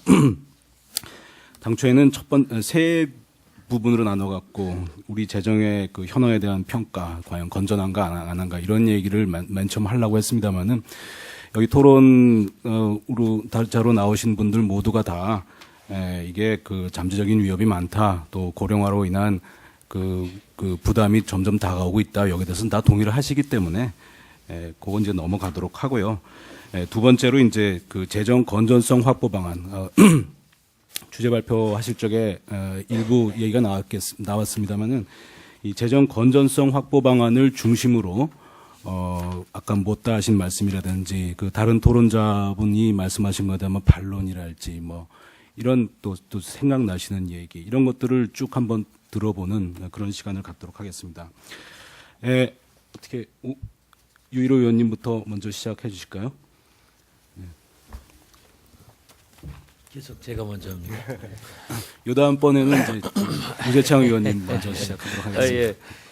그 재정 건전성 확보 방안에 대해서 이제 그 현황 진단에 대해서 상당 부분 뭐 동의를 하시는 거 다들 그런 것 같고 확보 방안에 대해서는 여러 가지 다른 얘기들이 있는 것 같습니다. 근데 우선 이제 우선 뭐 우 의원님이 과연 야당 의원님이시라서 맹렬하게 이제 현 정부의 저것을 비판을 하셨는데 뭐 비판 받을 부분도 있다고 생각합니다. 근데 우선 국가 채무가 금융성 채무, 그러니까 이제 사실은 재정 적자가 늘어난 것으로 치면은 지난 정부도 이제 재정 적자가 아닙니다. 국가 채무가 늘어난 것으로 치면 지난 정부도 많이 늘어난 것으로 되어 있는데 그거는 여기 지적하신 대로 금융성 채무 굳이 얘기하자면 이제 금융성 채무가 많이 늘은 것이죠. 그래서 이제 지금 이제 일반 회계나 우리가 흔히 생각하는 하기 쉬운 그 채무가 늘은 부분은 확실히 이 정부가 많다 이런 말씀하셨는데, 이거 하나는 우리가 또 생각을 해야 될 것 같습니다. 다들 지적을 하셨지만 그 여건이 훨씬 다른 것이죠. 우리는 그 경제 위기를 극복해야 되는 그런 처지에 있었던 때이기 때문에. 우리 채무가 늘어난 데 대해서 불가피한 점은 또 우리가 다 인정을 해야 된다고 생각을 합니다. 작은 정부 얘기를 하면서 감세를 내세웠고 사실은 감세와 작은 정부의 균형 제정을 하겠다는 것이 목표였고 처음에는 그렇게 맞췄었죠. 2008년 새로 예산을 할 때. 그런데 감세는 남고 그야말로 재정 지출 뭐 굳이 작은 정부가 재정 지출에 감소하고 꼭 똑같다고 볼 수는 없겠지만 재정 지출의 문제는 늘어난 이유는 다 아시다시피 2008년 말에 거의 모든 나라의 컨센서스가 아니겠습니까? 그 재정 지출은 확대를 하고 감세를 재정 지출의 증대와 감세 패키지를 같이 가야 된다는 것은 거의 모든 나라의 컨센서스였고 제가 그 당시에 많은 학계 전문가들도 하면은 그렇게 해야 되고, 그건 빨리 해야 되고, 그러나 길게 가져가면 안 되고, 다 이런 얘기들을 했습니다. 그거를 실천을 하다 보니까 이렇게 불가피하게 그 재정적자 확대했다는 점을 우리가 잊어서는 안 된다는 얘기를 말씀을 드리고요. 그 다음에 이제 앞으로 어떻게 할 것이냐의 문제에 있어서는 상당 부분 비슷한 점도 있건데, 그 채무의 그 범위에 들어가는 점에 있어서 의견이 좀 다르신 분들이 있는 것 같아요. 그러니까 이제 그 기본적으로 국가 채무의 여러 가지 측면을 다 고려해 봐야 된다는 거는 뭐 아마 다들 동의할 겁니다. 여당인 저 같은 여당 의원도 동의를 하고. 그런데 그것을 이제 국제 비교로 하는 그 국가 채무 범위에 넣느냐 안 넣느냐는 건 또 별도의 문제죠. 그러니까 국제 비교에 맞는 채무의 범위는 거기 따로 있는 것이고 그 분야별로 다 그것을 밝힐 필요는 당연히 있다고 봅니다. 그걸 그렇게 해야 되는 것이고 사실 이 정부 들어서 그 1,900조라고 그러는데 그건 뭐 그걸 따지기 시작하면 지난 정부 그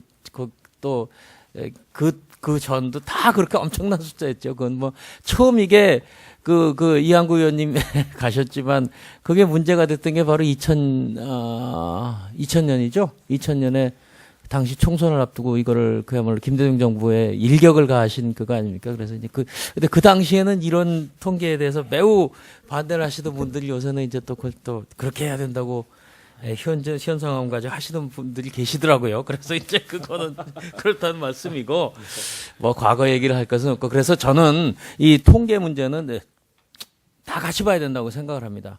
그리고 공기업 부채 그러니까 이제 그런 면에서 보면 공기업 부채도 따로 그 중요한 그 국가의 부채 한 칼럼으로서 봐야 되는 것은 맞는데요. LH공사에게 한마디 좀 하고 가자면 LH공사가 아마 순채권 기관일 겁니다. 굳이 얘기하자면 자산이 무지하게 많죠. 그런데 이제 우리가 이렇게 얘기할 수는 없죠. 대신에 당신의 부채 많으면 그 있는 거 다 팔아서 빨리 갚고 끝내시오. 이럴 수 없기 때문에 LH공사 같은 공기업의 공공기관의 부채를 우리가 심각하게 고려해야 되고 한다는 것이지 그것이 뭐 그렇기 때문에 우리나라에 그것이 바로 추가가 되기 때문에 우리나라의 부채 정부 부분의 부채가 이만큼 늘어나기 때문에 큰일이다라고 접근할 일은 아니라고 생각을 합니다. 그러나 이제 물론 저도 공감하는 것이 LH공사 같은 그런 대표적인 공공기관의 부채를 어떻게든지 수속하는 방법을 생각해내지 않으면은 그것은 문제가 있는 거죠. LH공사를 없애지 않는 한 이제 그런 문제가 있을 것 같고요. 감세 얘기가 나중에 나옵니까? 지금 해야 되나요? 하시죠. 지금 해야 되나요? 글쎄요. 이제 저는 뭐 이게 부자 감세가 아니다라는 거는 뭐 수없이 얘기한 사람이고 그러면서 이제 의견이 다르긴 한데 특히 이제 그 법인세 과연 감세의 규모가 얼마 되느냐에 대해서는 우리 예산정책처하고 또 기획재정부하고 틀리다는 것도 다 잘 아실 겁니다. 이제 그거 이제 어떻게 보느냐에 달려 있는 것이고. 다만, 과거의 예를 봐서도, 그리고 또 법인세 감세의 그 목표했던 바를 다 달성한 것이 과거의 예를 봐서도 결국 중기적으로는 다 법인세 수가 다 도로 늘어나지 않았습니까? 그거는 뭐 법인세 감세 효과가 결국은 경기 확장적인 효과이기 때문에 결국은 다 그렇게 중기적으로 온다는 건 틀림없는 사실이고 우리나라의 예를 말씀을 드리는 겁니다. 우리나라뿐만 아니라 어느 나라든지 그렇지만 다만 단기적인 그 감세 효과는 세수 효과는 분명히 있을 테니까 그것을 어떻게 지금 그것이 이제 2년간 이 법인세 감세가 유예됐던 이유가 근거 아니겠습니까? 이제 그거는 다시 한번 올해 또 따져봐야 될 것이라고 생각을 합니다. 우리 박기백 교수님이 다 저는 뭐 많은 좋은 말씀에 동의를 하는데 과연 법인세라는 것이 소득재분배 효과가 얼마나 있는 세금이며 소득재분배 효과를 달성하기 위한 세금인가? 여기에 대해서 한번 생각해봐야 된다 것 같습니다. 법인세가 소득재분배의 현재도 어느 정도인지 이것도 분명치 않은 것이지만 법인세가 소득재분배를 달성하기 위한 유효한 수단인지에 대해서는 거의 아니라고 판정이 되어 있는 거 아닙니까? 그러니까 대기업과 중소기업 간의 세부담의 차이가 있다고 얘기한다면 그건 뭐 그렇게 볼 수도 있고 저렇게 볼 수도 있겠습니다만은 그것은 우리가 생각한 소득재분배는 아니지요. 예를 들면 이건희 회장이나 정몽구 회장의 소득과 우리 또 뭐 서민층의 소득 재분배에 있어서 법인세가 무슨 역할을 그렇게 크게 하겠습니까? 그건 아니죠. 이제 그 면에 있어서는 저는 조금 의견을 달리한다는 생각을 하고, 그 감세 문제가 궁극적으로는 감세가 궁극적으로는 재정 수지에 저는 도움이 된다고 생각을 하는데 지금 당장 어쩔 것이냐는 여러 가지 다른 판단이 있을 수 있다는 것은 또 그거는 동의를 합니다. 예. 네, 감사합니다. 시간이 없어서. 예. 아니, 시간 아까 그 타이머 조작이 조금 잘못돼 갖고 원래 4분 드리려고 했는데 6분을 쓰셨습니다. 그래서 이왕 이렇게 된 거 아니요, 그게 아니라요. 이왕 이렇게 된 거 요번 그러니까 재정 건전성 확보 방안을 중심으로 말씀을 하시는 거를 6분씩 하도록 하고요. 이 내년도 예산 편성에 대한 거는 뭐 시간이 되는 대로 모두 마무리 발언이랑 같이 하든지 그렇게 하도록 하겠습니다. 하실 말씀 충분히 하시면 되겠습니다. 우재창 의원님 말씀해 주십시오.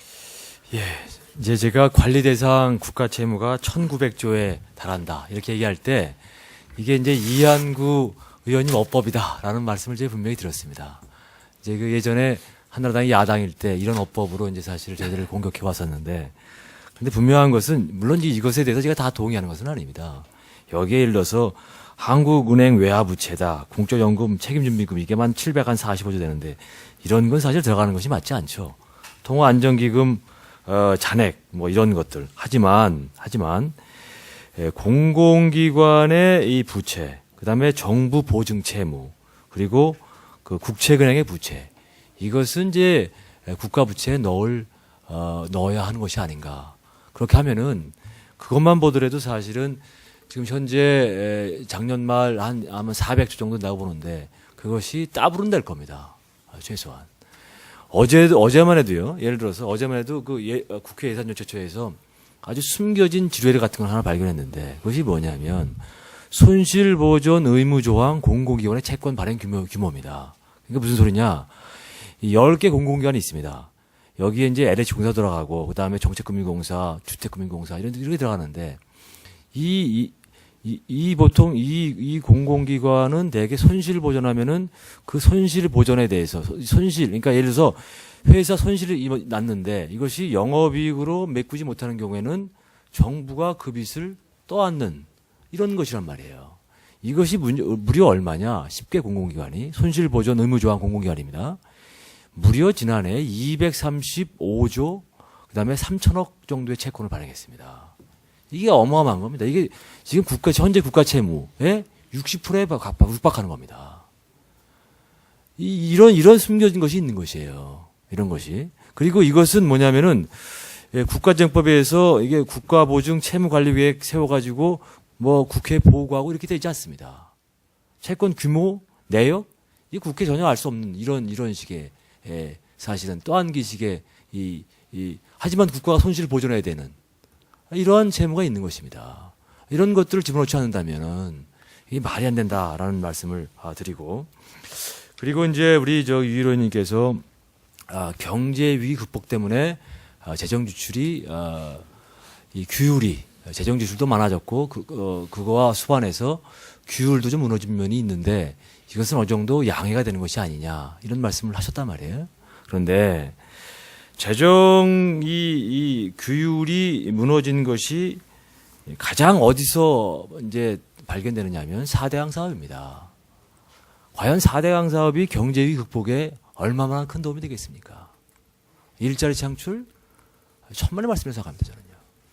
여기서 다들 이제 그야말로 이 4대강 사업하면서 온갖 위법, 탈법, 분식, 꼼수 다 동원된 그야말로 역사상 유례를 찾아볼 수 없는 저는 그 국가 재정의 문란, 이 소위 말해서 현상이 여기서 나타났다라고 봅니다. 시행령 개정했습니다. 시행령 개정에서 예비타당성 조사를 회피했어요. 이것은 국가재정법이 정하는 예타 면제의 위임의 그 범위와 이 소위 말해서 한계를 넘어선 위법입니다. 사실은요. 이것은요. 명백한 위법이에요. 그리고 사전 환경성 검토 없이 예산 편성한다. 이건 환경정책기본법 위반한 것입니다. 그다음에 국회가 예산을 심의 확정하기 전에 공사 착공했습니다. 이건 헌법 위반입니다. 위헌이에요, 위헌. 그리고 턴키 공사해가지고 결국 담합과 모든 과잉공사비 해가지고 이런 식의 부작용이 있었고, 그다음에 수자원 공사 사업비 떠넘기고, 예를 들어서요. 수자원 공사한테 이제 8조 원을 떠넘겼는데 수자원 공사 다시 이것을 이제 5조 2천억을 국토관리청에게 공사를 위탁했습니다. 이런 식으로 이 분식을 거듭하는 것입니다. 이것이 과연 그 경제 위기 이 극복이냐, 그런 핑계 댈 수 있는 것이냐, 과연. 이게 아닌 것이죠. 불필요하게 이 정부 들어서 국가 채무가 급증한 것입니다. 그리고 이런 의미에서 재정 규모가 바로 잡혀야 한다라는 말씀을 분명히 드리고요. 그러면 어떻게 잡을 것이냐? 그것에 대한 이제 얘기를 좀 몇 가지 좀 해보겠습니다. 첫째로는 뭐냐면, 지금 현 정부가, MB 정부 1기가 중장기 조세 부담률을 대개 한 20% 정도 맞추려고 하는 것 같습니다. 20%. 이거 가지고 재정 견성성 확보되겠느냐? 저는 아니라고 생각합니다. 지금 저 나보에 또 소위 말해서 여기 제가 나보가 우리 예산조사처가 발표한 그 소위 말해서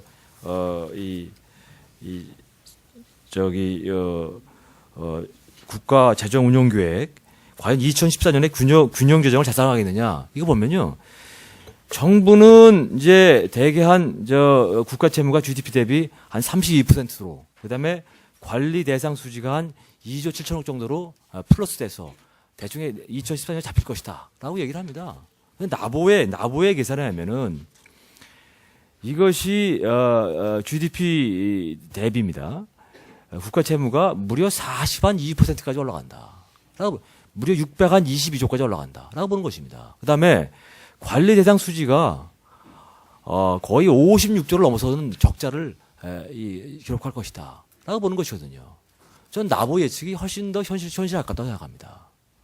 그래서 저는 솔직히 말씀드려서 중장기 조세 부담률에 대해서 우리가 이제는 과연 20% 수준을 가져가는 것이 맞는 것이냐, 이것에 대해서 솔직하게 고민해봐야 된다. 전 개인적으로 22%나 23% 정도 가져가야, 그래야 빠른 시간 안에 재정 건전성을 확보할 수 있다라는 생각을 갖고 있습니다. 이것도 사실은 OECD 국가에 비하면 상당히 낮은 조세 부담입니다. 그 말씀드리고요. 그 다음에 부자 감세 당연히 철폐해야죠. 이거 처리해야 됩니다. 이거 당연히 처리해야 합니다. 이게 누구를 위한? 법인세 내 가지고 무슨 투자 효과가 있고 경기 진작 효과가 있습니까? 없습니다. 전혀. 소득세 없습니다. 이거 정치적으로 결정한 것인데 이거 다시 철폐하고 원상 복구해야 됩니다. 당연합니다. 이것은. 그 다음에 한시적으로 재정 지출을 확실히 늘렸는데 이거 이제는 합리화합니다. 합리화해야 됩니다. 심각하게 한다는 말씀을 분명히 드리고요.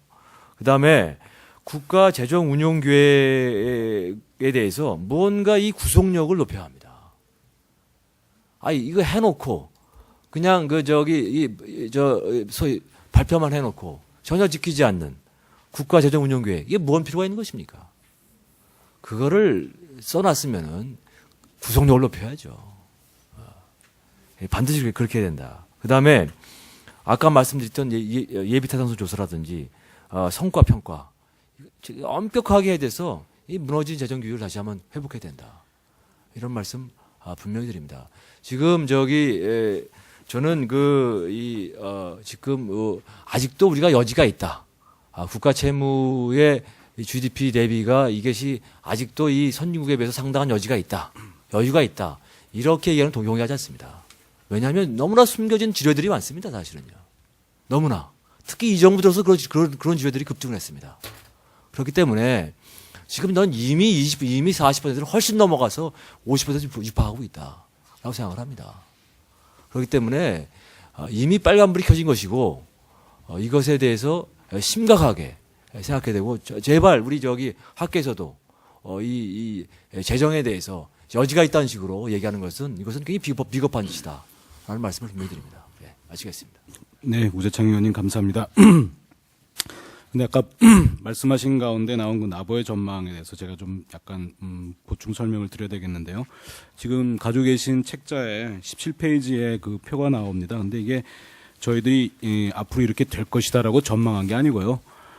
시나리오의 하나로서 저희들이 그 예시를 한 건데, 이게 재정 지출 중에 이제 의무 지출이라는 게 있고 재량 지출이라는 게 있지 않습니까? 근데 의무 지출은 법적으로 정해진 거기 때문에 그대로 간다고 보고, 그 나머지 재량 지출, 무슨 SOC라든지 R&D라든지 이런 게 포함되어 있는 재량 지출을 글로벌 금융위기 이전에 하던 식으로 연간 평균 한 8% 정도씩 늘었을 경우에 이렇게 된다라는 거를 저희들이 예시를 한 겁니다. 그래서 이 메시지는 뭐냐면은 글로벌 금융위기 이전에 예산 편성하던 기분으로 편성하면은 재정이 굉장히 어려워진다라는 것을 보여주는 것이고요. 이게 뭐 앞으로 이렇게 될 것이다라고 경제 전망하듯이 하는 것이 아니라는 말씀을 잠깐 부연 설명드리고 싶습니다. 다음으로는 우리 김유찬 교수님 말씀해 주세요. 지금 말씀하신 내용들 중에서 의견을 좀 달리하는 것들이 있어서 좀 말씀드리겠습니다. 우선 유일호 의원님 말씀하신 처음에 말씀하신 게 감세하고 재정 건전성 얘기, 결국 말씀하신 취지는 감세를 하게 되면 단기적으로는 별로 좋은 효과가 없겠지만 장기적으로는 경제 활성화돼서 재정 건전성에 문제될 게 없다, 이런 취지로 말씀하셨고요. 거기에 대해서 학자들 간에 컨센서스가 있었다라고 그러셨는데, 글쎄 이게 일부 학자들의 컨센서스인지 전체 학자들의 컨센서스인지에 대해서는 저는 약간 의견을 달리하고요. 어떤 학자들의 의견이 중요한 것이 아니라 경험적으로 봤을 때 뭐 미국에서 레이건 정부나 그다음에 아들 부시 정부에서 감세 정책을 썼고 결과적으로 재정 건전성이 그 시기를 통해서 미국계 정부 부채가 굉장히 늘어났잖아요. 결국 우리가 경험적으로 다 예측이 가능한 일인데 그것을 우리는 예측이 가능한 그 상황을 알면서도 약간 호도하면서 감세를 무리하게 추진한 것이 아니냐 하는 생각이 들고요. 그다음에 부자 감세가 아니다 이런 말씀하셨고, 거기에 대해서는 뭐 너무 많이 여러 군데서 얘기됐으니까 더 얘기할 필요는 없을 것 같고, 법인세에 어떤 소득 재분배 효과가 있느냐, 그리고 우재창 의원께서도 투자에 미치는 효과는 없다, 이런 법인세 효과를 말씀하셔서 거기에 대해서 조금 언급을 드리면, 일단 투자에 미치는 효과는 별로 없을 것이다라는 우재창 의원 말씀에 제가 동의를 하고요. 이게 그럴 수밖에 없는 게 제가 한번 계산을 해봤는데, 법인이 지출하는 모든 비용 중에서 법인세로 지출하는 비용이 굉장히 퍼센트가 낮아요. 제가 지금 머릿속에 숫자를 기억을 못하고 있는데, 전에 한번 계산을 해봤는데 약 2% 정도인가, 전체 법인이 지출하는 모든 비용 중에서 법인세로서 지출하는 비용이 2% 정도인 것이죠. 2% 정도로 기억을 하고 있는데요. 법인 입장에서 봤을 때는 이것이 어떤 비용인지가 중요한 것이 아니라 절대적인 액수가 중요한 것인데, 그 안에서 2%밖에 차지를 못하고 있는 비용을, 그렇다고 법인세를 다 줄여주는 것도 아니고 그 중에서 한 10%, 예를 들어서 2%포인트 줄인다 그러면 10%밖에 안 되는 전체 비중인데, 그거가 법인의 투자를 늘려줄 수 있는 그런 효과는 거의 없다고 봐야 됩니다. 그래서 그거는 학계에서 법인이 세금을 줄여주면 그래서 투자가 많이 돼가지고 장기적으로는 더 좋은 효과가 난다는 것에 대해서는 굉장히 어떤 뭐랄까 핑계로 일단 하여튼 세금을 좀 줄여보자, 기업은 항상 세금 때문에 사업활동, 기업활동 못하겠다라는 주장을 항상 하게 돼 있고요. 일단 어느 장소 어떤 회의에 가도 기업은 그렇게 주장을 하는 거니까, 그것을 갖다가 우리가 학계에서까지 그리고 어떤 정책을 결정하는 자리에서 심각하게 받아들여서는 좀 곤란하다, 이런 생각이 들고요. 이 소득 재분배 효과는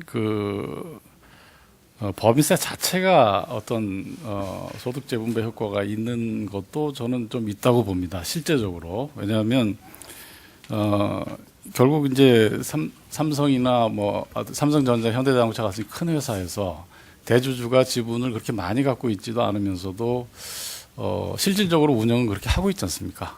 전적으로 배당은 별로 하지 않고 이익 남은 것을 갖다가 회사에 그냥 남겨놓고 전적으로 그 대주주의 어떤 결정에 따라서 모든 게 움직여지는 그런 상황이기 때문에 그것을 그 사람들의 어떤 그 사람들의 유리하도록 어떤 혜택이 가도록 움직이고 있으니까 결국은 법인세를 적게 내는 것은 대주주에게 실질적으로 기속이 된다 이렇게 얘기할 수 있고요.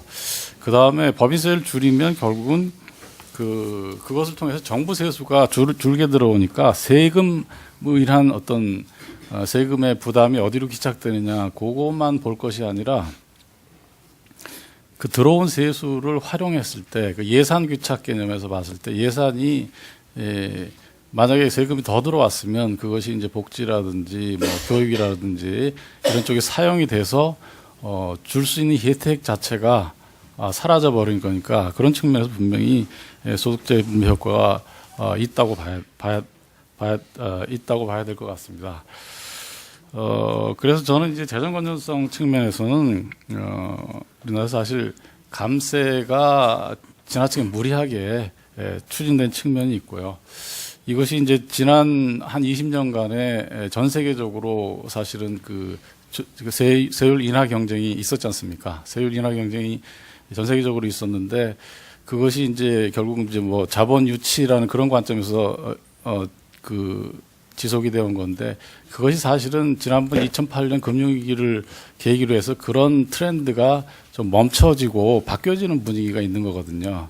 그러니까 그때까지는 그게 계속되다 보니까 재정 적자가 각 국가들이 재정 적자가 쌓이고 이게 좀 지나쳤다, 감세가 좀 지나쳤다 이런 분위기가 있어서 지금 약간 그 분위기가 바뀌어지는 분위기인 것 같습니다. 그래서 우리도 그런 국제적인 분위기도 우리가 또 감안해야 되고 우리 스스로 감세가 좀 잘못됐다고 생각한다면 그걸 바꿔줘야 될 필요가 있는 그런 시점이라고 생각합니다. 예, 잘 들었습니다. 그다음에 박기백 교수님 말씀해 주세요.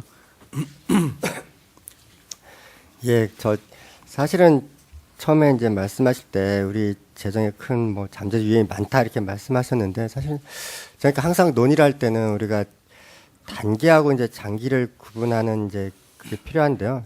제가 한 얘기는 현재의 데이터를 보면 앞으로 한 2, 3년간의 재정은 아무 문제가 없어 보인다. 다만 이제 현재의 그 재정 기조를 유지하는 형태에서 그렇다는 얘기고요. 그다음에 이제 잠재적 위협에 대해서 이제 많은 분들이 말씀하셨는데 사실은 채무 범위가 하나도 중요하지 않아요. 사실 그게 실질이 아니거든요. 그 형식이거든요. 그 채무가 사라지는 게 아니고 그게 국가 채무에 들어오든 안 들어오든 그대로 그 기관의 채무로 있는 겁니다. 이게 그래서 제가 앞에 딴 얘기에서도 할 때도 똑같이 문제는 어디가 있느냐? 이전과 비교했을 때 이게 어떤 추세를 갖는가? 그리고 도대체 이게 느는 원인은 뭔가? 만약에 원인이 는다면 어떤 대책을 우리가 갖고 있는가가 중요한 거지. 거기까지 국가 채무를 잡든 거기까지 안 잡든 문제가 생기면 결국 정부가 돈이 들어갈 수도 있고 안 들어갈 수도 있고 뭐 이런 거거든요. 그렇기 때문에 너무 많은 분들이 국가 채무 범위에만 관심을 갖고 그게 아니라 우리가 필요한 것은 그런 일이 어떻게 움직이고 있으며 거기에 대해 어떻게 체계적으로 우리가 파악할 수 있을까? 그런 시스템을 어떻게 가져가는가가 중요하다고 생각을 하고요. 감세에 대해서는 사실은 정부에서 하는 말이 굉장히 혼란스러운데요. 그러니까 금융위기 극복을 위해서 감세도 동원됐다고 말씀을 하시는데 그렇다면 이제 금융위기가 끝났으니까 종료를 해야죠. 그러니까 위기 극복용이라면. 만약에 장기적인 성장을 추구하는 거라면 그렇게 급하지 않다는 거죠. 물론 장기적인 성장에 도움이 된다는 것은 저는 인정합니다. 그렇기 때문에 일단 재정이 어느 정도 안정된 다음에 해도 늦지 않다고 보는 게 제 입장이지 그냥 감세가 별 효과가 없다? 저는 그렇게는 생각하지 않습니다. 분명히 효과가 있을 겁니다. 마지막으로 재정 규율에 대해서는 아까 제가 설명드렸지만 예비비로 잡을 수도 있고 낮은 성장률을 가정함으로써 미래 그 지출을 통제할 수도 있는데요. 다만 저는 너무 세부적인 통제를 하는 방식은 바람직하지 않다고 생각합니다. 사실 예비타당성 제도 같은 것도 저는 찬성하진 않아요. 크게 찬성하진 않습니다.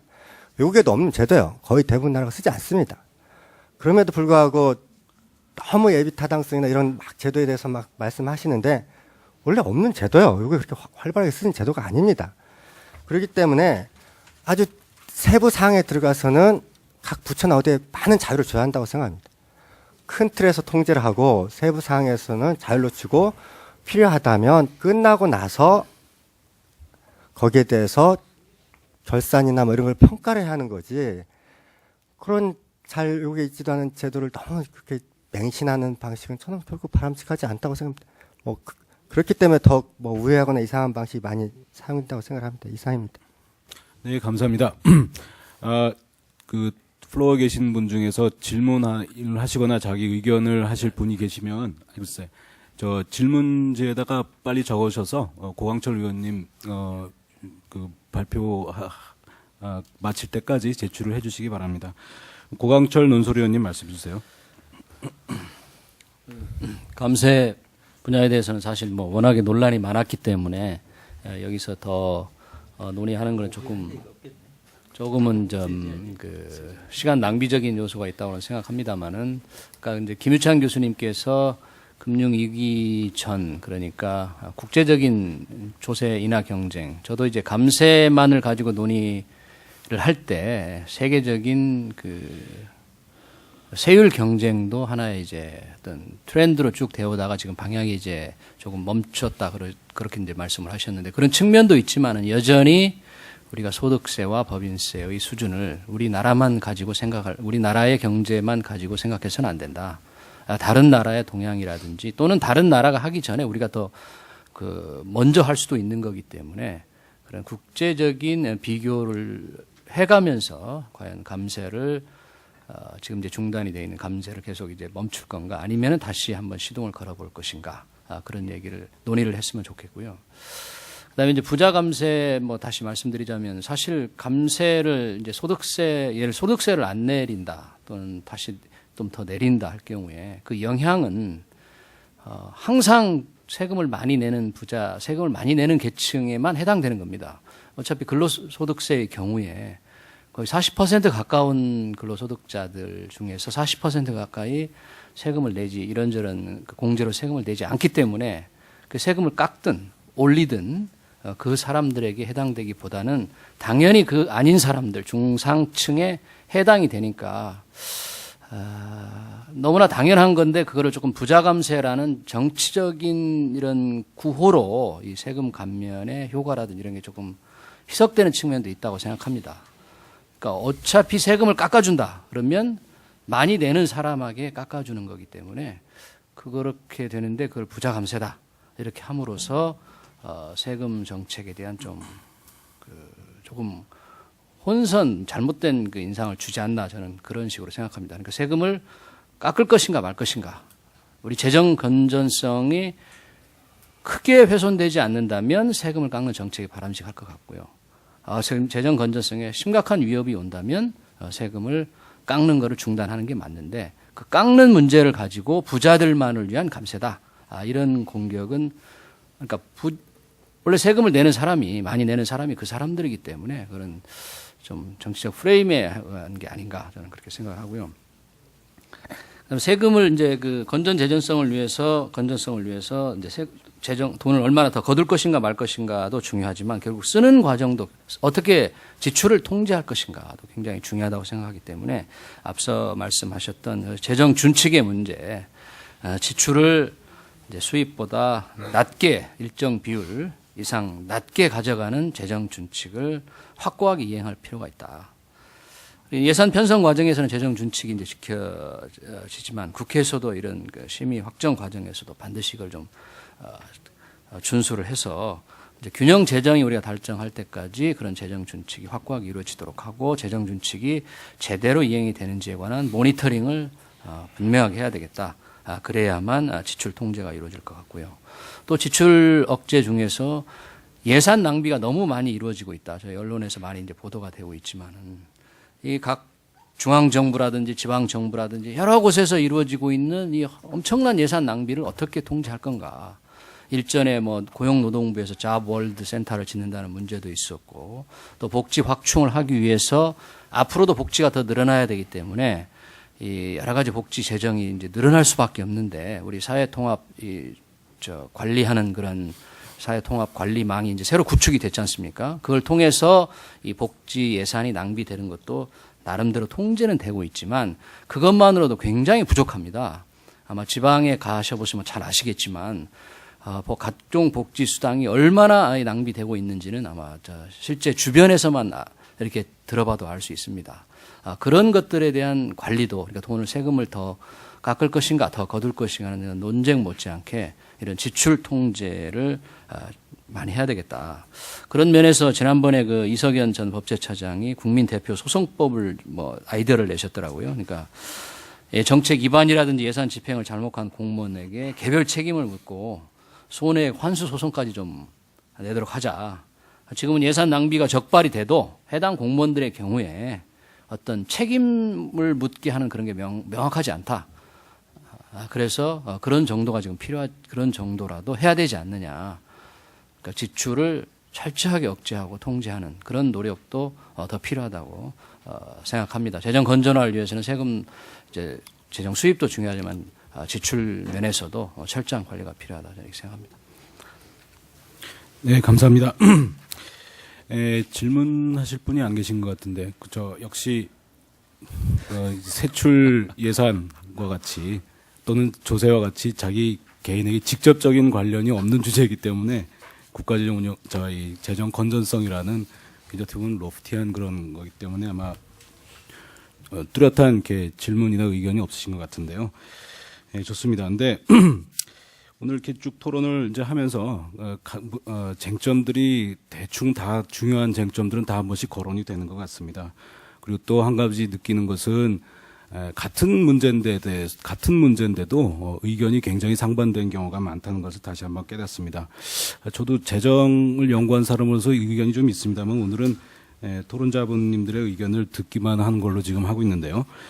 근데 한 가지만 말씀드리자면 우리가 지금 재정 건전성이라든지 여러 가지 문제를 다 알면서 그를 문제를 모르면서 당하면 모를까. 우리가 의견은 다를지언정 문제가 이거다라는 거를 알면서도 여기에 대해서 우리가 해결을 못한다면 그거는 이 오피니언 리더라든지 정책을 담당하는 사람이라든지 아니면 정책을 결정하는 국회의 입장에서 상당히 부끄러운 일이 아니겠나 이렇게 보고요.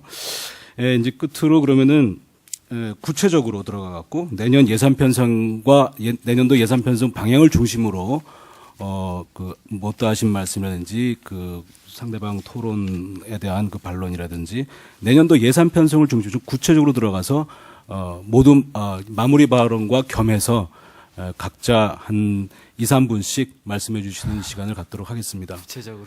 예. 예. 가급적 구체적으로 좀 해주시고요.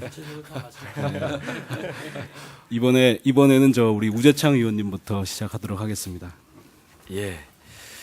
그 폴 크루그먼이라는 유명한 이제 노벨 경제학을 받은 이제 경제학자 있지 않습니까? 그 양반이 뭐라고 얘기했냐면은 그 레이건 대통령이 집권했던 1980년대를 평가하면서 미국 경제의 잠재 성장률이 정체됐다. 그리고 소득 분배 역시 더욱 불평등해졌다. 이렇게 결론을 내렸습니다. 실패한 그 레이거노믹스를 따라한 소위 엠비노믹스 역시 저는 총체적으로 실패했다. 이렇게 결론 집니다. 그리고 실패한 가장 큰 이유가 뭐냐면은 주로 이 옛날식의 당시 성공했던 대통령께 성공했던 60년대 70년대식의 소위 물적 자본 투자 위주로 갔기 때문이다. 라는 생각을 제가 하게 됩니다. 아까 제가 말씀드렸습니다. 성장률이 1% 높아지면 고용률은 장기적으로 0.4에서 0.5 정도밖에 안 늘어나고 고용이 1% 늘어나면 성장률이 장기적으로 2%에서 2.3% 정도 늘어난다. 이런 연구가 있다. 여기에 제가 동의를 하면서 이제는 이제 물적 자본 위주의 투자에서 뭐 교육이라든지 보육이라든지 복지라든지 이러한 인적 위주로 갈 필요가 있다. 라는 말씀을 드립니다. 성장이 이제 고용에 미치는 시대에는 상당히 이제는 소위 말해서 지난 것 같습니다. 왜냐하면은 고용 성장이 이미 고착화되어 있지 않습니까? 그렇기 때문에 고용이 성장에 영향을 미치는 그러한 고용이 성장을 이끄는 시대로 이렇게 뭔가 경제 구조를 바꿔야 한다. 이런 말씀을 드리고요. 그리고 이 70년대 개발 시대부터 이어졌던 경제적 지출 중심의 재정 지출 구조를 이제는 사회적 지출 중심으로 전환할 필요가 있다라는 말씀을 제가 결론 삼아서 드리겠습니다. 고맙습니다. 네, 감사합니다. 그다음 김유찬 교수님 말씀해 주세요. 간단하게 말씀드리자면 2012년 재정 운영 방향 이제 세입 쪽에서는 아까 말씀드린 대로 조세 부담률을 좀 올려서 한 25% 정도까지는 올리고 증세를 해서 그 측면에서 이제 재정 건전성을 도모하면서 거기서 조달된 재원을 필요한 복지 분야에 사용을 해야 될 것이다 이렇게 생각을 하고요. 그 다음에 지금까지 그 다른 분도 말씀하셨지만 사실은 이 건설 산업에 지원하는 예산, 4대강 사업이라든지 사회 인프라에 지원하는 예산을 좀 많이 줄여야 될 것 같습니다.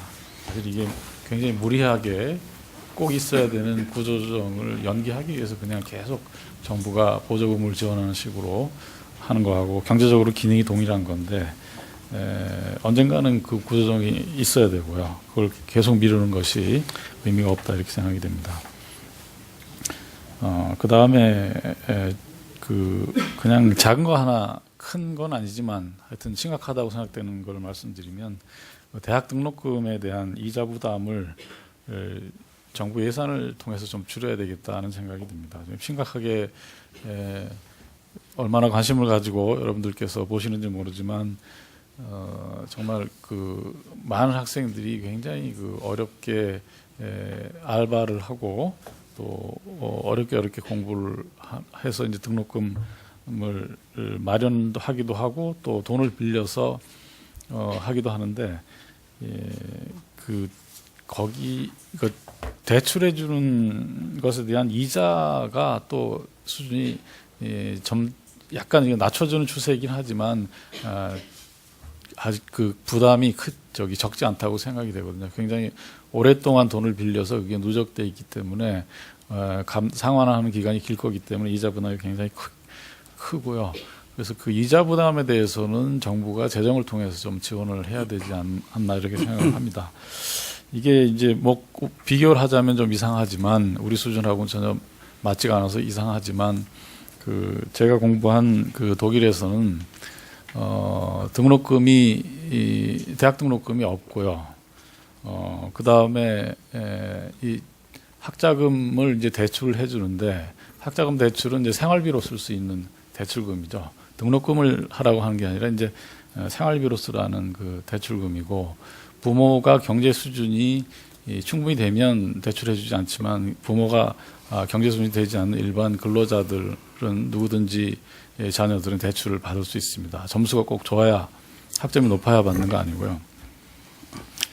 다 받고 거기에 대해서 이자가 하나도 없습니다. 이자가 하나도 없고 또 취업을 한 다음에 상환하고 취업을 못하면 상환 못하는 거죠.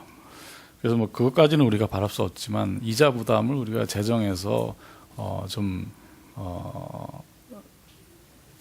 대신해 줘야 되지 않냐 이런 생각을 해봅니다. 네, 감사합니다. 그 다음에는 우리 순서를 바꿔서 고광철 위원님 마무리 말씀 겸 말씀해 주세요. 네, 전 모두반에 잠깐 말씀드렸지만 재정 건전화를 위해서 노력해야 될 시점이 이제 대통령 선거와 국회의원 선거를 치러야 되는 2012년이기 때문에 상당히 걱정이 많습니다. 우리 장기 재정운영 계획을 봐도 SOC가 이제 많이 줄게 돼 있는데 그 재정운영 계획상 과연 그런 게 그 계획대로 이루어질 건지 걱정이 많습니다. 또 부산 동남권 신공항 문제에서 보듯이 늘 정권을 잡으려는 사람들은 국책 사업을 들고 나올 수밖에 없고 그런 국책 사업을 추진하는 과정에 수없이 많은 국책 사업을 추진하고 약속을 하고 하는 과정에서 들어가야 될 국고가 엄청나지 않겠습니까? 그런 것들이 또다시 이제 반복이 될 텐데 과연 이걸 어떻게 통제할 수 있을까? 그리고 시민단체라든지 언론이라든지 이런 데서 눈을 이제 크게 뜨고 지켜보면서 그걸 통제를 해야 될 텐데 그게 과거에도 제대로 견제도 안 됐고 통제도 안 돼서 오늘날 여러 가지 일들이 벌어지고 있고 현재 이명박 대통령 정부에서도 이루어지고 있고 그래서 그 부분을 조금 더 견제를 할 수 있는 국고를 낭비하는 형태의 이 선심성이라든지 포퓰리즘적이라든지 이런 그 국책 사업을 공약하지 않도록 또는 실천이 불필요한 그런 선심성 국책 사업이 실현되지 않도록 하는 장치와 노력이 좀 필요하겠다 싶습니다. 그렇게 해야만이 우리가 지금 여기 감세 문제라든지 재정 지출이라든지 여러 가지 문제를 얘기하고 있는데 그게 내년에 좀 더 필요하지 않을까 이렇게 생각이 되고요. 뭐 좀 에피소드 얘기 좀 하고 김유찬 교수님 이제 말씀하실 경우 대학 등록금 문제 저도 사실 그 상당히 심각하게 생각했던 문제인데 좀 철학에 따라서 많이 다를 수 있지만 이렇게 심각했던 문제라면 좀 완전히 생각을 바꿔서 기여입학제를 획기적으로 허용해서 돈을 좀 마련했더라면 하는 그런 좀 엉뚱한 생각도 해봅니다. 과연 국가가 모든 재정으로 그런 거를 다 감당하기 시작하면 우리가 재정 건전화를 지금 얘기하고 있는데 끝이 없을 수 있는데 그런 것도 우리가 왜 못할 건가 이제 그것도 한번 생각해 보면 가지 않느냐. 제가 제 옆에서 제 아이도 지금 군대 갔지만 대학을 다니면서 그 주변에서 정말 등록금 때문에 고생하는 학생들 참 많이 보는데 그런 좀 소수 의견일 수 있지만 그런 것도 한번 본격적으로 좀 논의를 했더라면 하는 아쉬움. 그러니까 국가 재정으로 모든 것을 다 커버할 수 없는 그것만 있겠습니까? 앞으로 복지 재정 수요가 얼마나 더 늘어나겠습니까? 그런 측면에서 조금 논의가 있었더라면 하는 그런 사회적 논의가 좀 필요하지 않았나 이런 생각도 듭니다. 네, 감사합니다. 네, 고맙습니다. 박규백 교수님. 예, 저는 이제 앞에서도 얘기했지만 기존의 재정 기조를 가져가면 된다. 자료를 보니까 2010년부터 14년까지 정부 그 지출 증가율은 약 4.8% 정도로 보입니다. 그러니까 그 수준을 유지하면 뭐 큰 무리가 없이 할 수 있지 않을까 이렇게 생각이 들고요. 큰 틀에서는요. 분야별로 가서 보면 이제 많은 경우에 이제 성장 잠재력 확충 이런 쪽에 이제 포커스를 두는데 이제 제 생각은 재정 건전성이나 이런 데 관심이 있다면 오히려 관점이 어디가 있었냐면 재정 위험에 대한 예방, 아까 제가 설명드렸듯이 수재 예방 이런 게 아니라 에너지나 금융 같은 분야에서 문제가 생기는 것을 미리 예방하는 방식으로 재정에서 필요하다면 좀 지원을 해야 하지 않을까 이런 생각을 하고요. 복지 지출은 추가하지 않는 정도면 충분할 걸로 보입니다. 그러니까 자동적으로 증가하는 분이 있기 때문에요. 새로운 제도를 추가하지 않으면 충분할 것 같고요. 경제 분야는 많은 분들이 말씀하신 대로 좀 줄이는 게 맞겠다. 고 보여지고요. 예를 들면 이제 또 추가로 이제 국방 같으면 최근에 이제 여러 사태를 겪으면서 이제 국방에 대해서 지출 증가한다는 이제 공감대가 많긴 하지만 사실은 생각해 보면은 그쪽 편을 따르자면 비대칭 전력에서 대응을 해야 하니까 늘려야 한다면 대칭 전력 쪽에서 줄여서 그 내부에서 전체 지출 규모를 조정해 가는 것이 바람직하다. 그러니까 다른 쪽도 가능하면 자체 내로 소화하는 방식으로 하는 것이 필요하다 이렇게 생각을 합니다. 네, 감사합니다. 끝으로 유일호 의원님 말씀 듣겠습니다. 예, 내년을 얘기해야 되는데 우선 제가 말한 것에 대해서 오해가 좀 있으신 것 같아서 그거부터. 김유찬 교수님이 제가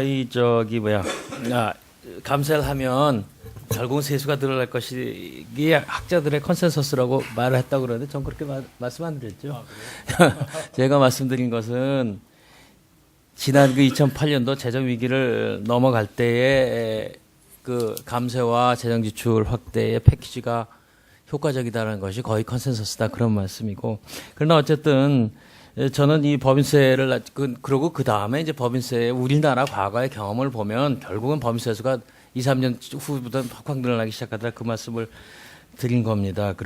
그래서 저는 그 법인세 감세는 그런 효과가 분명히 있다고 생각을 하고, 법인 투자 하여튼 유효한 세율이라는 측면에서 본다면 법인세 투자의 효과는 그것은 또 우리 이영 교수나 오늘 오후에 나오시죠, 이영 교수 그 논문에도 나와 있지만 우리나라의 경우에도 뚜렷한 투자 증대 효과가 있다는 것이, 성장 촉진 효과가 있다는 것이 있다 하는 말씀을 드리고, 한 가지 이제 아까 제가 모두에도 말씀드렸지만 재정 적자의 문제는 기본적으로 지출이 엄청나게 늘어나면서 생기는 겁니다. 뭐 우리나라보다 훨씬 조세 부담률이 높은 그리스가 왜 저 재정 적자 문제에 있겠습니까? 지출이 엄청나서 그렇죠.